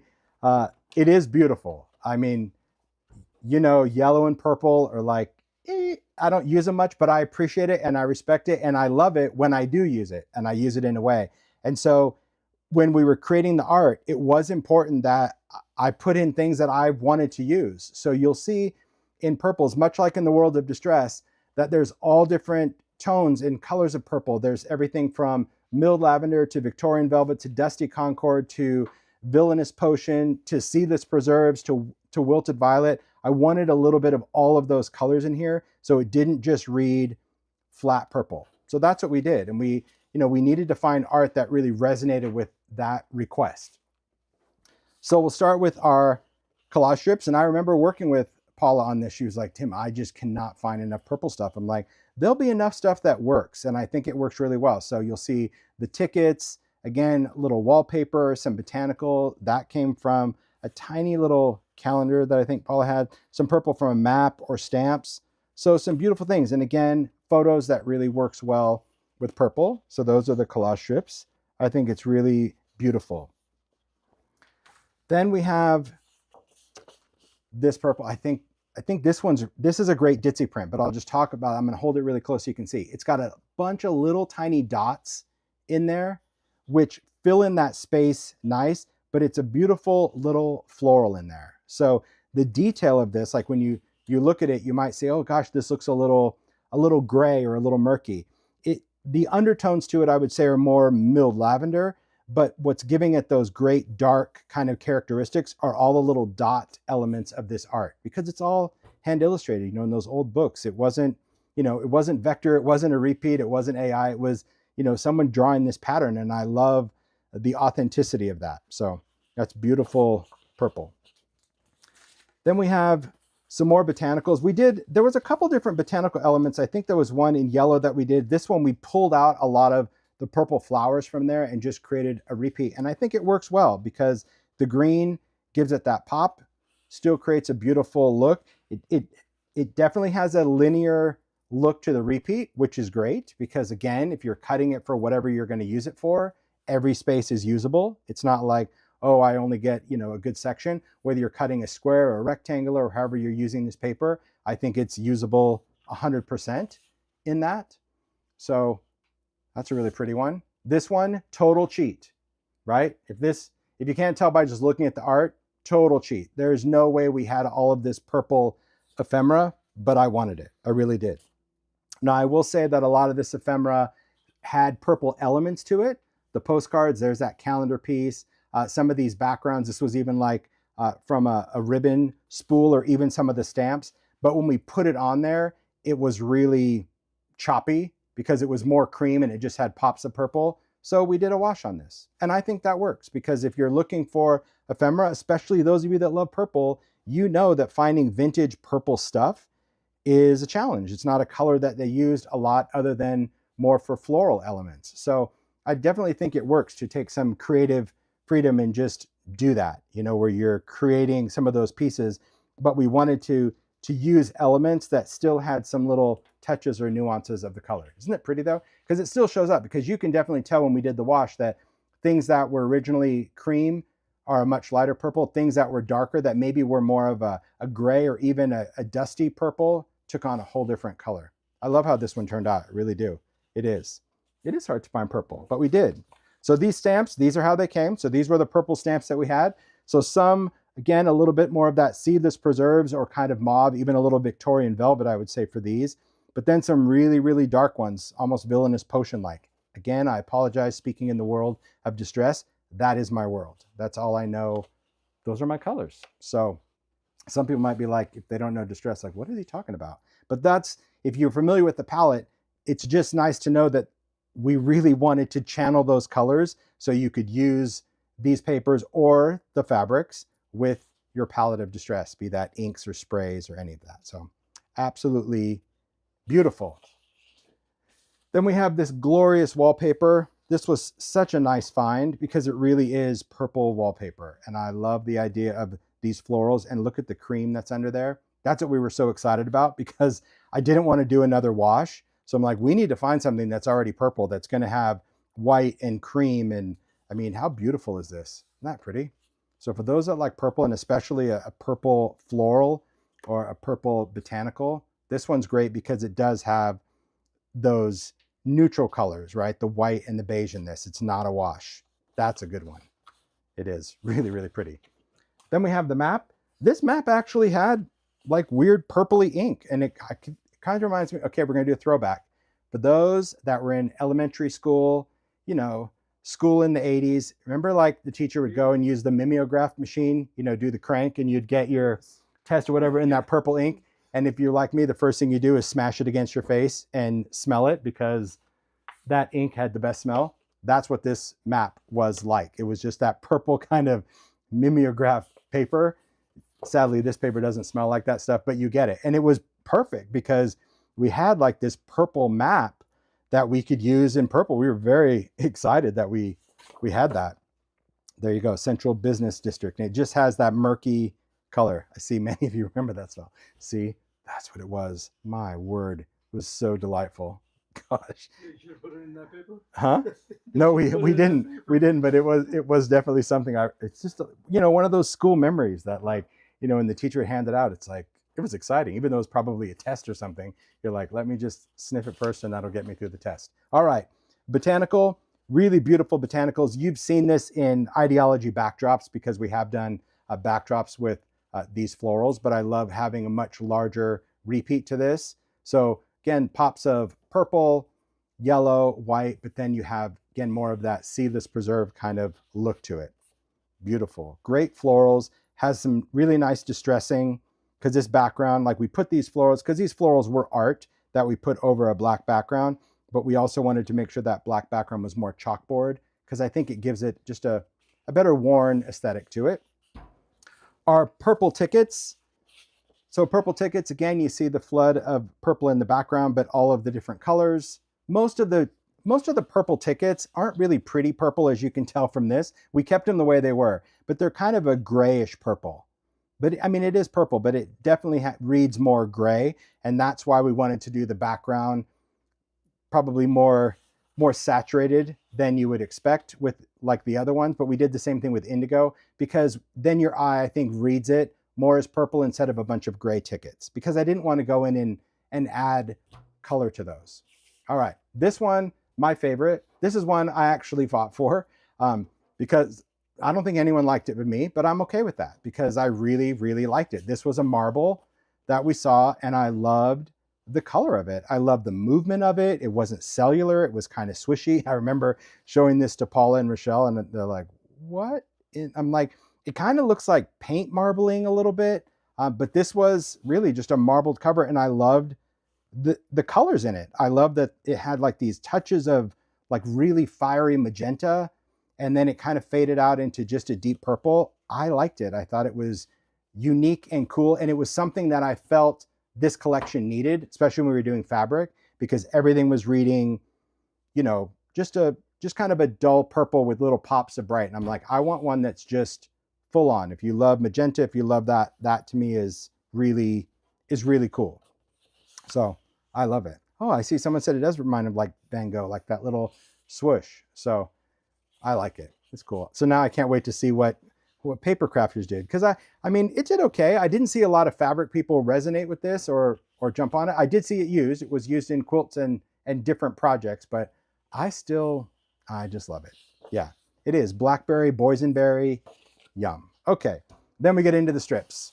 There we have it. Those are our strips. A little swipe of everything. But see, when you see these now side by side and you look at purple complete, you kind of see where we were going. That with purple, to kind of keep things organic, we had to do like a brighter wash on the ephemera, that little subtle wash for the tickets. There's our pop that to me kind of goes with the flowers, some kind of neutrals, little bits of cream that balance here. A lot of cool things when you see it as a collection. And yeah, just it's beautiful. So that is purple. That again in the July release. This is the second one in the July release, charcoal. So I don't really have to talk too much about color on this one, because we just chose stuff that was like charcoal. Great black and white, a little bit of beige. So there is a little bit of a beige undertone to it. I love Knott's Berry Farm boysenberry. It remains my favorite today. I remember going to Knott's as a kid. All right, so charcoal, let's get into that. We chose things that had a little bit more of an industrial flair, especially when it came to the collage strips. So I love the photographs of all the different workmen. I love the playing cards that were in here, you know, little type chart, these numbers. These were actually numbers from a church, but these are kind of like scoreboard numbers too. But those are from a church. Different maps. Again, you're going to see a really cool moth steady thing. A lot of this art, no surprise, there's many of these elements that were actually used in stamps that I did with Stampers Anonymous, because, well, the graphics lent themselves to it. So here is handwriting, completely different than the blue one, because if you look at it and you're like, I think I saw that in blue with the creased paper. Totally different. It was a letter, you could see from the fold, but the handwriting is different. This one, I can't even read it. It's not in English, but just I loved the handwriting. I love just how perfectly slanted and linear it was. So it makes for a great background. Again, all of the different ink stains, yummy, yummy. These are double-sided. Why am I not showing it? Because they're double-sided with art that you're already going to see. So for example, that's all right, I don't mind saying it again. This paper has moths on the back, the moth is going to have something different. So you're going to see all 10 designs and know that they're on the back of one of the other papers, but it's not like the moth paper has the same back, right? So you'll always get two. So I'm just showing you the fronts, but know that like one of the designs I'm showing you is on the back of each one that I'm showing you, just not the same. So sorry, hope that makes sense. All right. So that was, oh, did I do that right? Oh, I did that right. Okay, we'll get to the moth one because it's good. It is a good one. Okay, stamps. There's our stamps. And again, you can see black, gray, some taupe, some neutral, really cool. So I think that all of those elements are, you know, when it comes to working with postage stamps, I like that this one's going to be really easy to isolate for so many different things. And again, if you have any postage stamp dies of all sizes, check it out. You're probably going to have a die that's going to allow you, because that's why, I mean, on fabric, we wanted to space this out just to give it more of a tiled look, but I didn't complain because in a paper world, that's going to give me margin to die cut and actually have a little cream edge around it. Even though these already have the edge, can you see that? But if you had a die, it's going to be fun to die cut. So this one, oh my word, this is so good. It's just so good. This was a very unique illustration, I think. And I say illustration because these are all hand-drawn, a lot of pen work. And I've always loved this. I know in idea-ology, we've used it for different things. Usually around Halloween, we've done probably layers with it. We might have even done, I think there's a backdrop of this as well. But it was really cool to see such a large repeat of it, especially when you get the different scales of the moths. It is freaking glorious. It just is. it's great for, because I do think that even though it's charcoal, it will lend itself to not only grunge and distress and, you know, adding your inks and stains and oxides and mica, whatever you wanted to do. But even if you're doing something in spring, or even if you're doing more of a field note thing where you're doing botanicals, I think that this plays into it perfect as well. So I think that to me is really, really great. All right. Number card. So this is actually just a smaller one. So you can see like this particular card, I had one and I was okay with it. Like, just use that one card and repeat it, because I really wanted a charcoal tiled kind of game card. And I like the idea, because I still think that even if it's one card, I think you have to kind of hone in on it to get that, because when you look at it, it still looks very random. But I did love this one. I wanted to incorporate the card. So this is one, again, where you can see just the slight subtle shift of color, because I wanted this to still have a texture to it. See how it's tiny little dots? When I hold it up, you get it. You kind of get the little pattern in this. And when we shrunk it down without changing the color, this just read as a solid. And I'm like, no, I love the little dot that makes this up. So always keep that in mind. I did creative choices. So anything you don't like, it's my fault. But I think in the end, I think it's all for the sake of creativity, that, you know, I wanted it to really read well. All right, this map, beautiful. You can see a nice map with this cream line, the little scale. I love how this one is tiled, very much like how I talked about the maps where we did things a little different. So I absolutely love that. Just a good map. Lockport. I love the scale of feet. This was just cool. And it has this Lake Erie on the side of it. So this was actually a couple of elements from this map book, but I love that these were all in, it almost looks like a negative, right? The black and white, but very cool. And then we have these. I have a lot of different blueprints, and I think I've done some stamps in this. This you've definitely seen in backdrops, but this came from an architectural book, and I loved all the different elevations and sections. This is definitely chopped up from a lot of different sheets, but everything from, like, you know, doorways and dormers to columns and pillars, just any of those. I just love the line art, and I also love the typography. So that just says the field house. Isn't that cool? There's like a little gazebo that you've seen. See, I should have done my homework and then know exactly, you know, when I use these. And even some of this probably even became collage paper, if I'm not mistaken. Like maybe, might have been this one as well. But there's oftentimes that there's art that throughout my career just get used for different things, whatever I feel like doing at the time. And if not, when I say, you know, it wasn't a stamp, then it should have been stamped, because it's cool stuff. You know, there's so many things that have the potential to have great crossover. Definitely a favorite. This one I definitely know is a stamp. You know why? Because we had so many people tell me that I was missing a letter. What was the letter?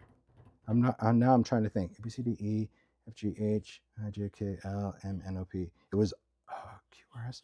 What was it? Or did we fake it in here? I don't know. I just think that there was a letter that was missing, and people, I'd have to get that stamp to know. And maybe... Well, everyone was saying P. Was it P? Okay, you're right. It was missing the P.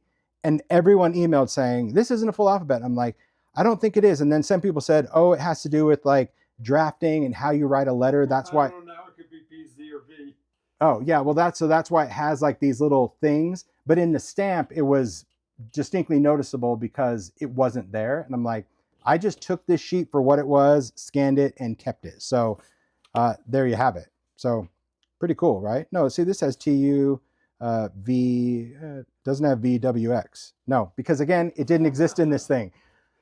There again, when we shrunk this down, this thing got like this crazy hot yellow that almost looked like mustard seed. So I'm like, we need to tone it down. It's just weird how certain colors of certain papers change. So in this one, just know I change it because I wanted to, because this background was actually the color of this old sheet of paper that this came from. All right. That's a good one. I agree. It's just, isn't it wild? It's such a cool typography piece. I think just because of these little nuances and just how it was done, because we're used to seeing fonts that, you know, obviously have a very cohesive look. So seeing a letter style that is similar, but just has really weird movements to it was fascinating to me. Then we have the tickets. So the tickets, of course, we have all the different ticket sheets, little charcoal under there.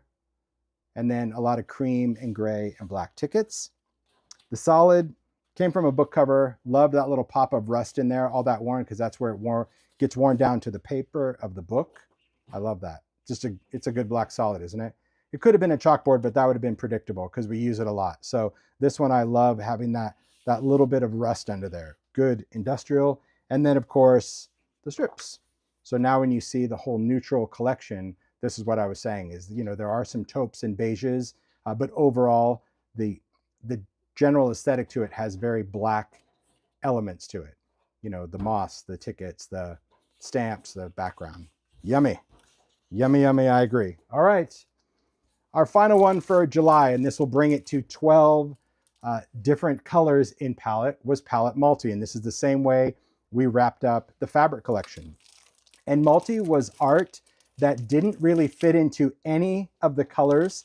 And then there was also art that we wanted to do all the colors together, like tickets and stamps. So it was really fun that we were able to do that in fabric. And of course, it lends itself to just amazing paper. But Multi, I will tell you, that's why I want to go on record to say this, Multi does not contain all 10 designs from the fabric collection the way the others do, okay? So all the other 11, as I mentioned, have the 10 designs that we did in fabric.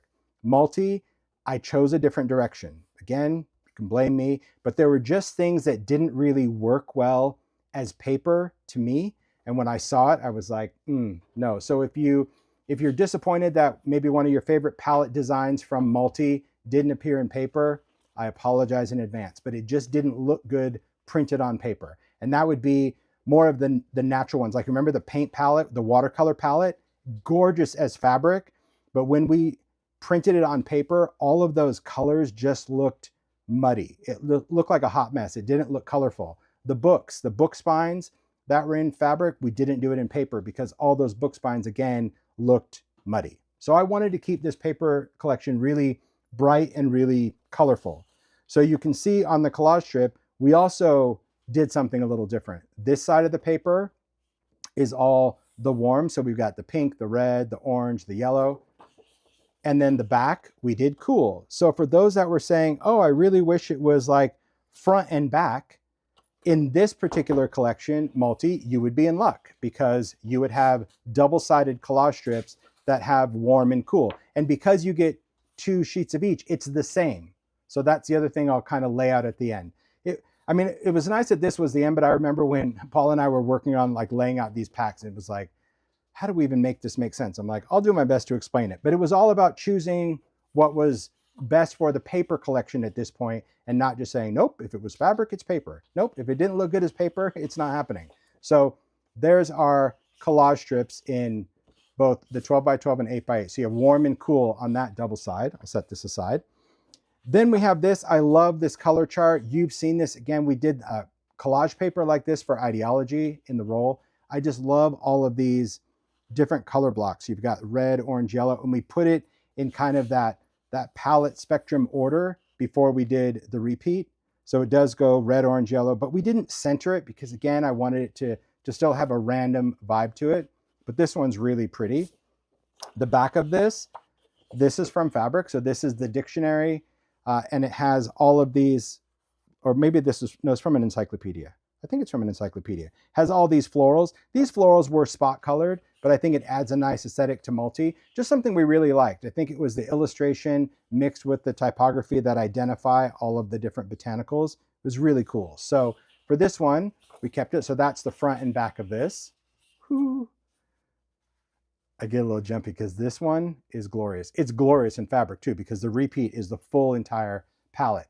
So this one, no wash on the back. You can see there's your cream. So there's all of your color tickets. And just like collage strips, we did warm and cool. So these papers are going to be great if you're doing like an accordion book or something that you want to see both sides in something, even on if you're doing a little inset for a card, or maybe you're just doing a little pocket that pulls out.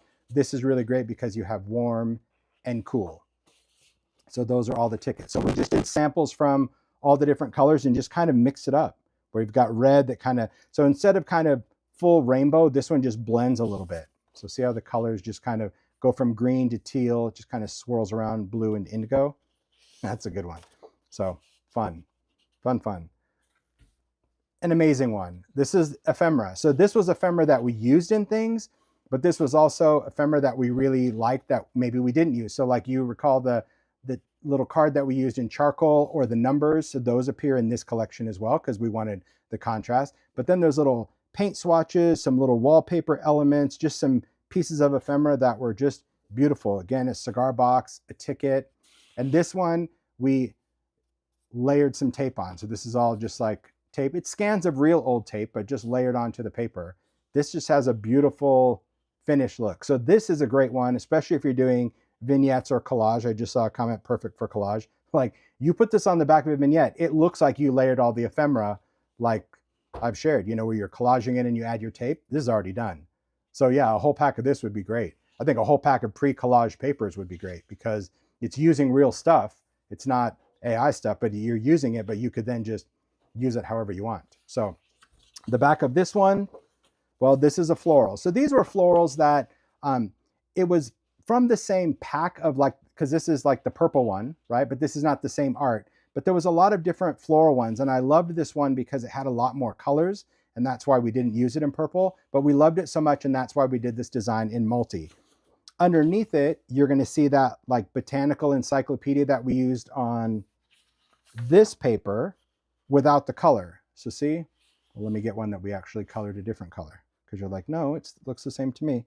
Okay, where is, I'll try to find one. So there when we did like a little rust, and that's the original one. So this art was just really cool as like an underlay because we didn't want to do a black background like we did for purple. So when we were doing multi, it was a lot of fun to just play around with the art. And then we have the stamps. Oh me, come on, this is just beautiful. So pink into red, and then orange into yellow into green. And then that green just kind of carries over into more green, into the blue, the teal, and the purple. So there is no neutral or charcoal stamps in this one because we wanted multi to stay colorful. Pretty, isn't it? Yep. And so that is multi. We just repeated the whole thing. So in this particular pack, like I said, multi is very different. You're going to get two of the same identical papers. So if I went through it, it would be exactly the same, where it's like, okay, I've got the collage. Okay, on the back of this is that. So you get two each of it on the tickets. So that's why I wanted to just kind of highlight at the end that for the other 11, we kind of kept the same format. But in this one, we're like, nope, we're going to pair them up and we're going to give you two. Because it's like, if you have the front and back of this and you say use the warm side, now you don't have a cool side to use, but now you have enough papers to do an entire project like that. But we did keep the strips because this is just a cool idea. And we did the strips the same way. So in other words, if you look at it, these are all the warm sections of the paper, of all the papers in the set, and these would be all the cools. So when you see them, they're all the different designs, but you can put them together and get that warm to cool. Isn't that cool? So yeah, we put in a lot of thought, probably more than we should have, but hey, that's the mind of a creative, where you overthink everything and not everybody notices, but that's okay. In your heart, you know you did it, and that's what makes sense. So that is multi. So again, purple, charcoal, and multi all ship in July. So let's talk about some other things, because there are some other things. I'm going to talk a little bit about makes and just kind of give you some ideas. So the palette that you see really started, as I mentioned, a lot of this art already existed in idea-ology before it was ever fabric. So I wanted to talk about some products that are currently in the line that aren't new, but maybe out of sight is out of mind. First one being collage strips. You've seen now all the collage strips in all of those fabrics. They all came from this pack. So the collage strips, there are 30 different collage strips, all the different colors in here. And there's two sizes, large and small. So these are a different scale, but you can still utilize them with the 12 by 12 and 8 by 8s. Okay, so just cool to know if you really love collage strips and you're like, I just like those and I don't need the paper pack. These are individual strips. So like if I open this, you'll see even though they're packaged like this, they're an individual strip. And the collage strips are single-sided. So think of it as like a strip of ephemera. So this is where if you didn't want to sacrifice your paper, you wanted to keep that collage paper for a background, you can get collage strips and then easily just chop off. That's why we did them as ephemera, because then you can just cut them and glue them or use sellotape. So I wanted to bring that in. We've used sellotape in the palette art, as I mentioned. These are stickers. These are translucent. They are scans of old tape. So some are perfectly clear. A lot of them have little yellow dingy bits. There are 3 different sizes of tape in the pack, but that's where you can use this or your palette paper. And if you're gluing it down, it's a great way to seam it. So these stickers, there's 144 pieces of individual tape in there. So that's pretty cool. There was also an ephemera pack for palette. When we created all of these different colors, we wanted to launch an ephemera pack of palette. There's 136 pieces of ephemera in this. All of these pieces were things that really were used in the collage strips initially. Many of these were used in the finished fabric / paper. So if you're looking for like those purple pieces, they're in this ephemera pack. That individual calendar that I highlighted, that blue indigo map that I mentioned, that's all in this ephemera pack. So this is nice that if you're a card maker, a junk journaler, and you're using the palette papers as a background, it's nice to know that you have a pack of a lot of elements that you can use and layer in all the colors that coordinate. So pink, red, there's that little purple floral that I told you about, stuff from indigo. Remember that was from blue. Remember I talked about that came from a slide frame. Actually did the slide frame in the pack. So there's tons of good stuff. There's that, you recognize that typography from red. So it's just a cool thing to know. And like I said, out of sight, out of mind. This has been out for, well over a year, I think. I don't know when we launched it. Let me look at the back. Let's see if I can read that number. I never find the date. You guys got it? 20. I still can't read it. 2020. It's right over that dot of grunge. If I hold it up to the phone, does that help me read it? No. What is that number? 2023. There you go. Thanks, Mario. You're welcome. My eyes are toast. Yeah, 2023. There you have it. So there's yellow. I mean, all the pieces. There's, the book cover that we took this out to tile that green. Just cool stuff. So if you're looking for ephemera, that exists. I will give you just a little, you heard it here, but I'm not going to talk about it any further. We are doing this ephemera in a little smaller size, but that's not coming out until July. So I didn't want to tease you too much, but just know that I love this ephemera. We know how big it is, but I'm not going to do any sneaks yet because nobody knows about it. Nobody has it. Nobody knows, but you do. Okay, then this one. If you love all the stamps, there you go. There's a whole entire book of the stamps that were used in palette, but these are stickers. So these are all sorted by color. Isn't it beautiful? These are already die cut with that wonderful little jaggedy edge. So these are all stickers, and these are done on I wouldn't say it's matte. It's not the same matte as the paper, but it's not glossy. It's kind of a satin finish. So these are still inkable, collageable, beautiful. The back of this is a blank sheet by design. And I know that Paula did a really cool make with it, but these are so you can peel off a stamp and actually use your stamps, use any of your rubber stamps or collage on it and make your own postage, or just use it as a layer, because we did give it like a little water staining each one, so they're not just plain. But these were cool because we wanted to do it. So those are things, like I said, you might have in your stash that totally go with this paper, out of sight, out of mind. That's why we did. So let's talk about inspiration. So last year, Paula and Rochelle did quilting, she did pillows, she did bags. And if you're more interested in fabric, you can go on my YouTube channel and my blog, and you can go and watch any of the videos where I shared their makes. But they did makes all throughout last year. Every single month they did a make for palette. Rochelle's was all sewing related. Like I said, pillows, bags, quilting. Paula had the challenge that I wanted her to use fabric with idea-ology. So although there might be some sewing, she was a bit more limited because I really wanted it to be the same as an idea-ology world, because at the time I didn't know that there was going to be palette paper. This was at the beginning of the year. So I wanted people to see like you could use fabric as paper. So all of these tags, and all of these are on her blog. Same with Rochelle. If you're into sewing, you can go to Rochelle's blog and see all of her sewing makes. But Paula did a series of tags, and you know how I love a tag, right? For every single color. So I'm going to just take you through and just talk about the art, because if you didn't get the fabric, I mean, there is something magical about fabric. So I still would love, I would still make this with fabric, but if you didn't, you can totally use the paper, because remember the 12 by 12 paper is the same scale. So you can replicate this. You can sew it or not, you could just glue it. There's Idea-ology paper doll, clipping stickers, there's a little quote flare. I love how she took the stamps. Now these are fabric, but now that you've seen, you can use those stamps and either cut it out of paper or use the stickers, and she just stitched it on. But if you don't want to sew, you can now take the stickers. Where is that sticker book? Where did I throw it? You could take the stickers if you wanted, and you could stick them onto a piece of string. But these are like regulation size stamps as opposed to like what we did in the art. So the stickers in the book aren't the same as the same size that are in the papers, okay? Because remember, this is, I mean, there might be some bigger stamps, but for the most part, like these are, I don't even know if I can find the same ticket. Maybe, no, I'm looking. Oh, there we go. That's the same. That's the same little, I said ticket, but the same stamp. So you can see this is in the fabric, which we know is 12 by 12. That's even bigger than that. So the 8 by 8 would even be smaller than that. So in the sticker book are going to be biggest. So I love that. Here's red. Look at that.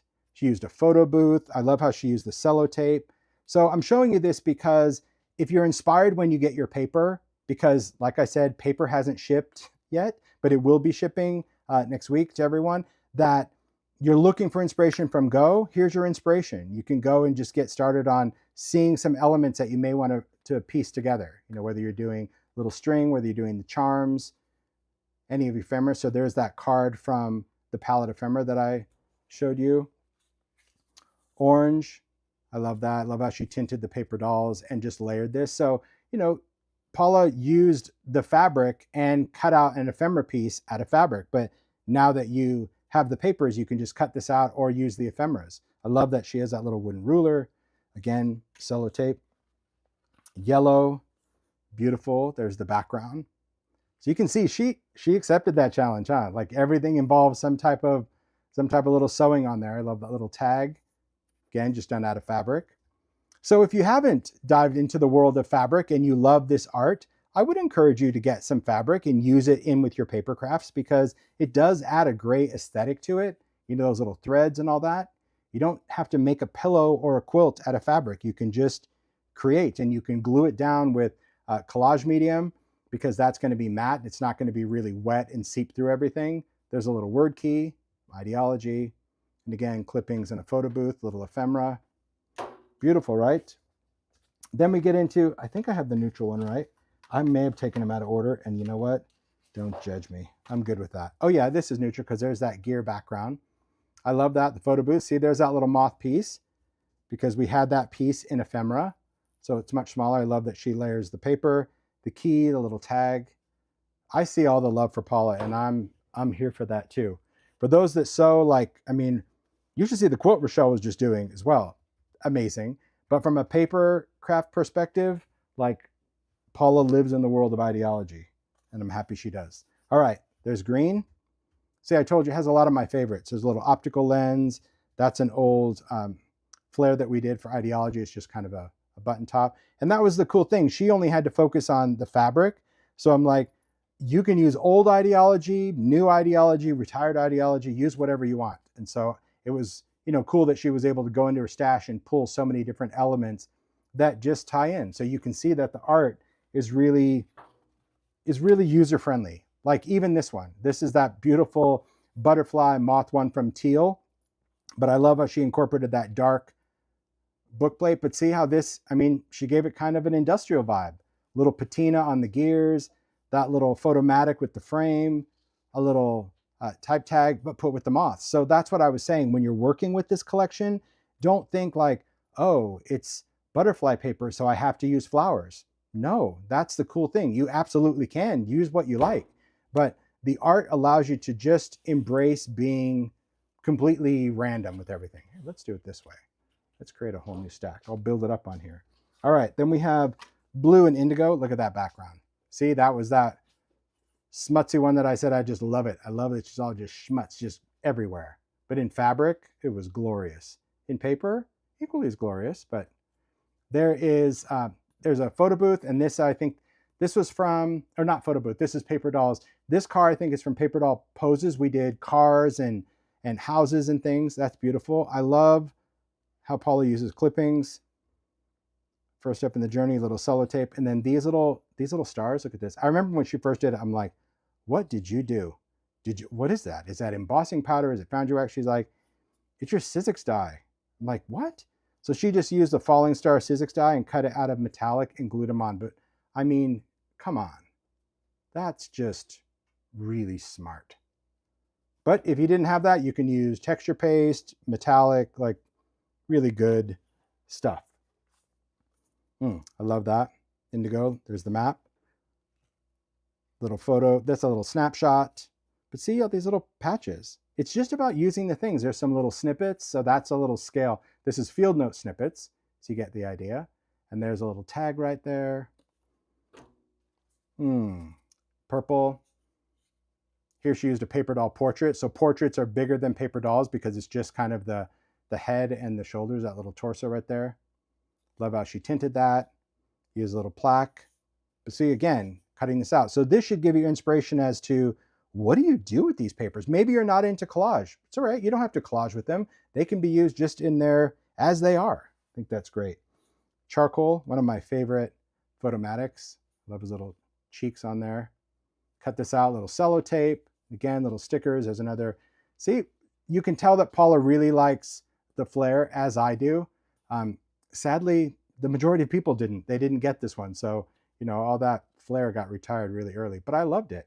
I think it's because it was a pin without a pin, right? You were just supposed to glue it, but people were like, what do I do with this button? Because I can't sew it on and I can't pin it on. We're like, you just glue it on. But it just had a cool look because you can scuff it and ink it. Anyway, they were cool. It's a cool element.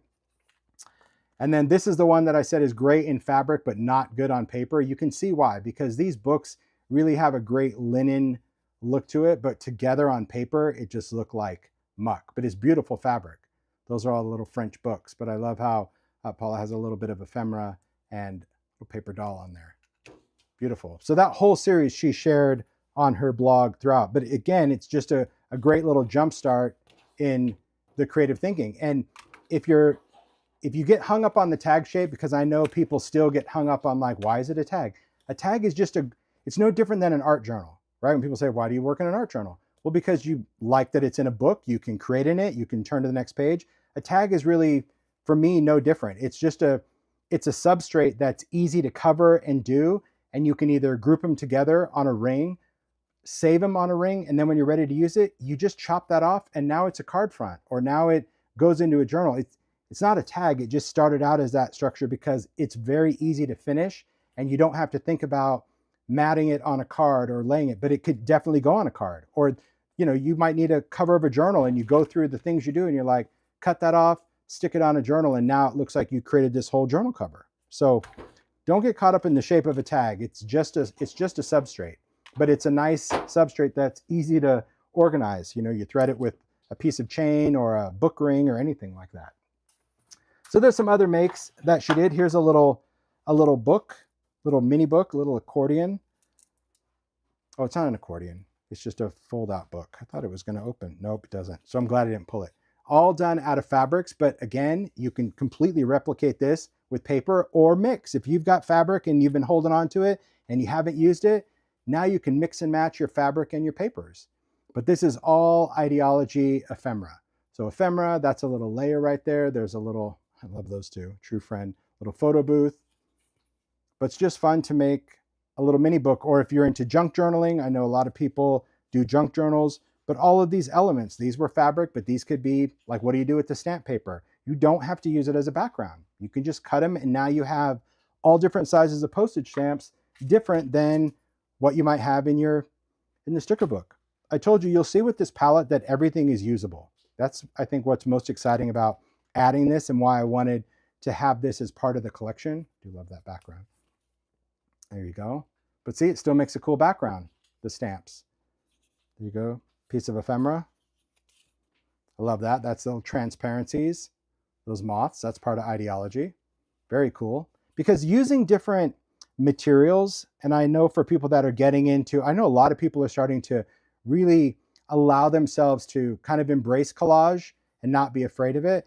The thing to note about all the weird things in ideology, like why do we do layers that are shiny? Why do we do ephemera that's matte? Why do we do baseboards that's chipboard? Transparencies?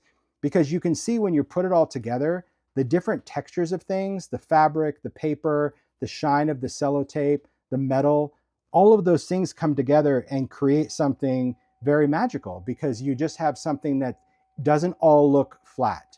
You know, when the light hits it, you're like, oh, that photo has a little shine to it, because we put that on a different material than we do, say, ephemera. Stickers, they're matte. They're different than ephemera and different than that. So again, all the things you probably don't think you need to know about or care, but there's a method to the madness. So these are all vignette boxes. So these don't have to be vignettes. Maybe you have paper mache boxes, or maybe you have cardboard things or canvas. This is just a great idea that you can create wall art or home deck stuff, and you don't even have to worry about the finished part. I love vignettes. These come in a set. These are square. So you can see that these like nested together. We have square and rectangle. But I love how Paula did a whole series, again, using fabric. This time she glued it. She didn't sew it onto the wood.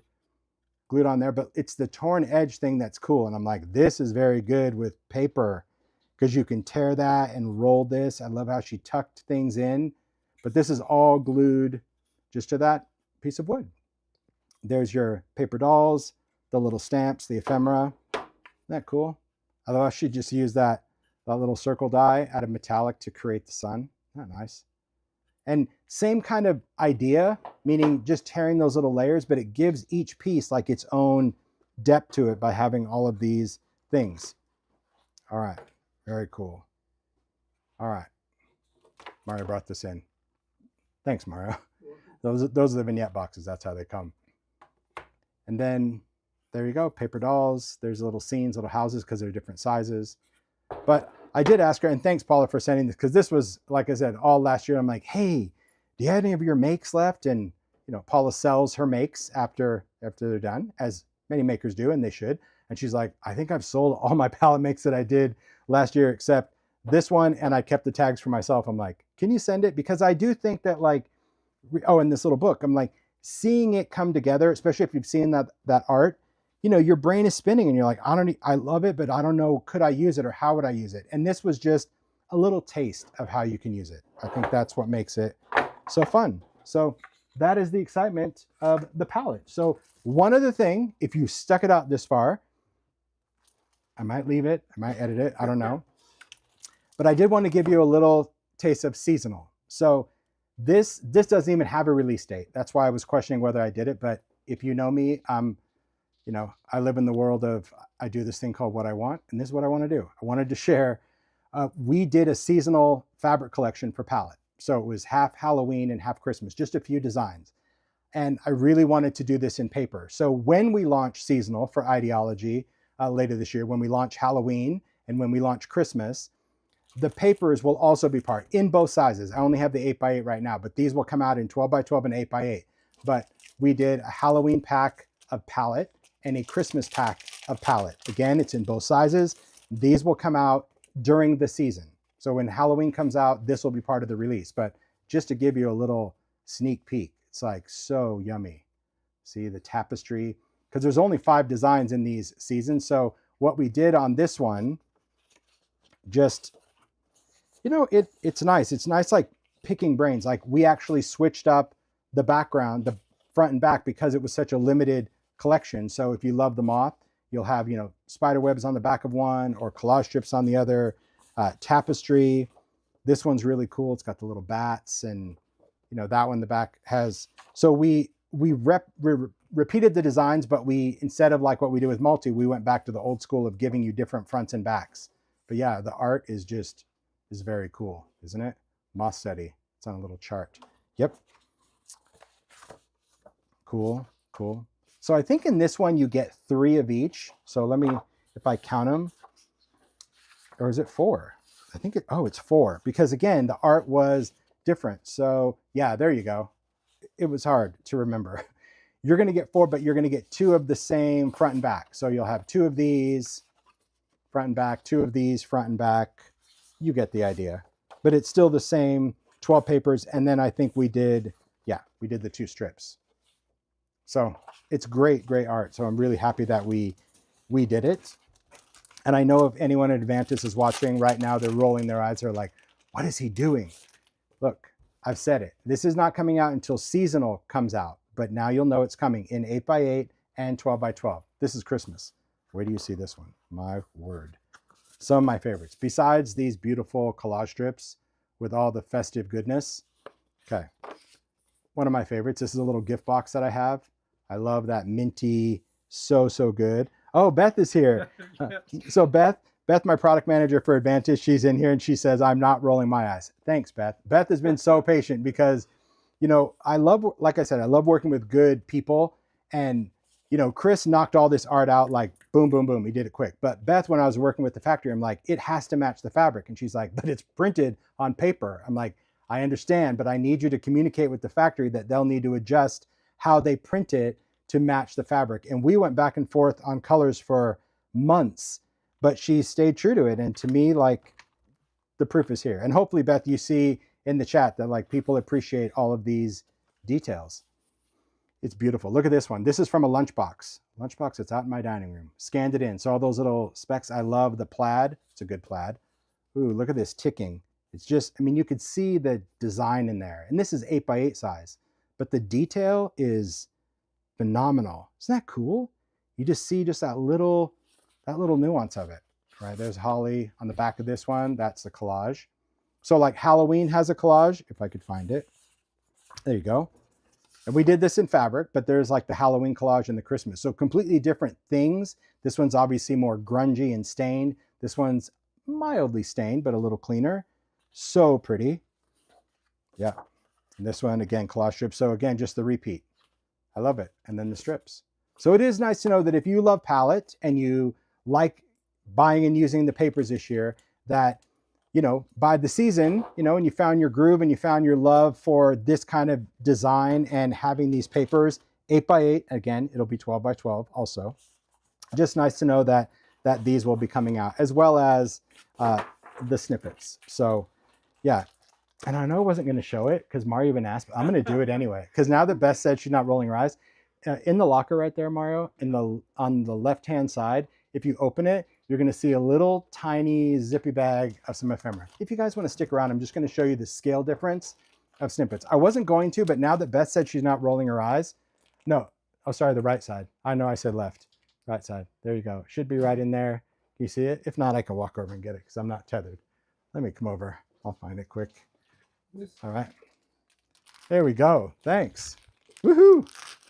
Okay. I wasn't going to. This hasn't even, like, I just think you want to see it. If you're here, you should see it, right? It is the forbidden, see? The forbidden product locker. I must have talked about it before. The locker. I have a real old locker in the studio, and it is where every idea that I do goes. Everything I'm working on, everything I want to work on, that's the only thing that, and the locker is full. Every shelf, both sides. It's just stuff because I needed a place that I could like put all of my thoughts. Anyway, so this, I just wanted to show you the size difference because when you see the snippets, you're going to like, I can't even believe that we're able to do it. So as I mentioned, this ephemera pack is 136 pieces of palette.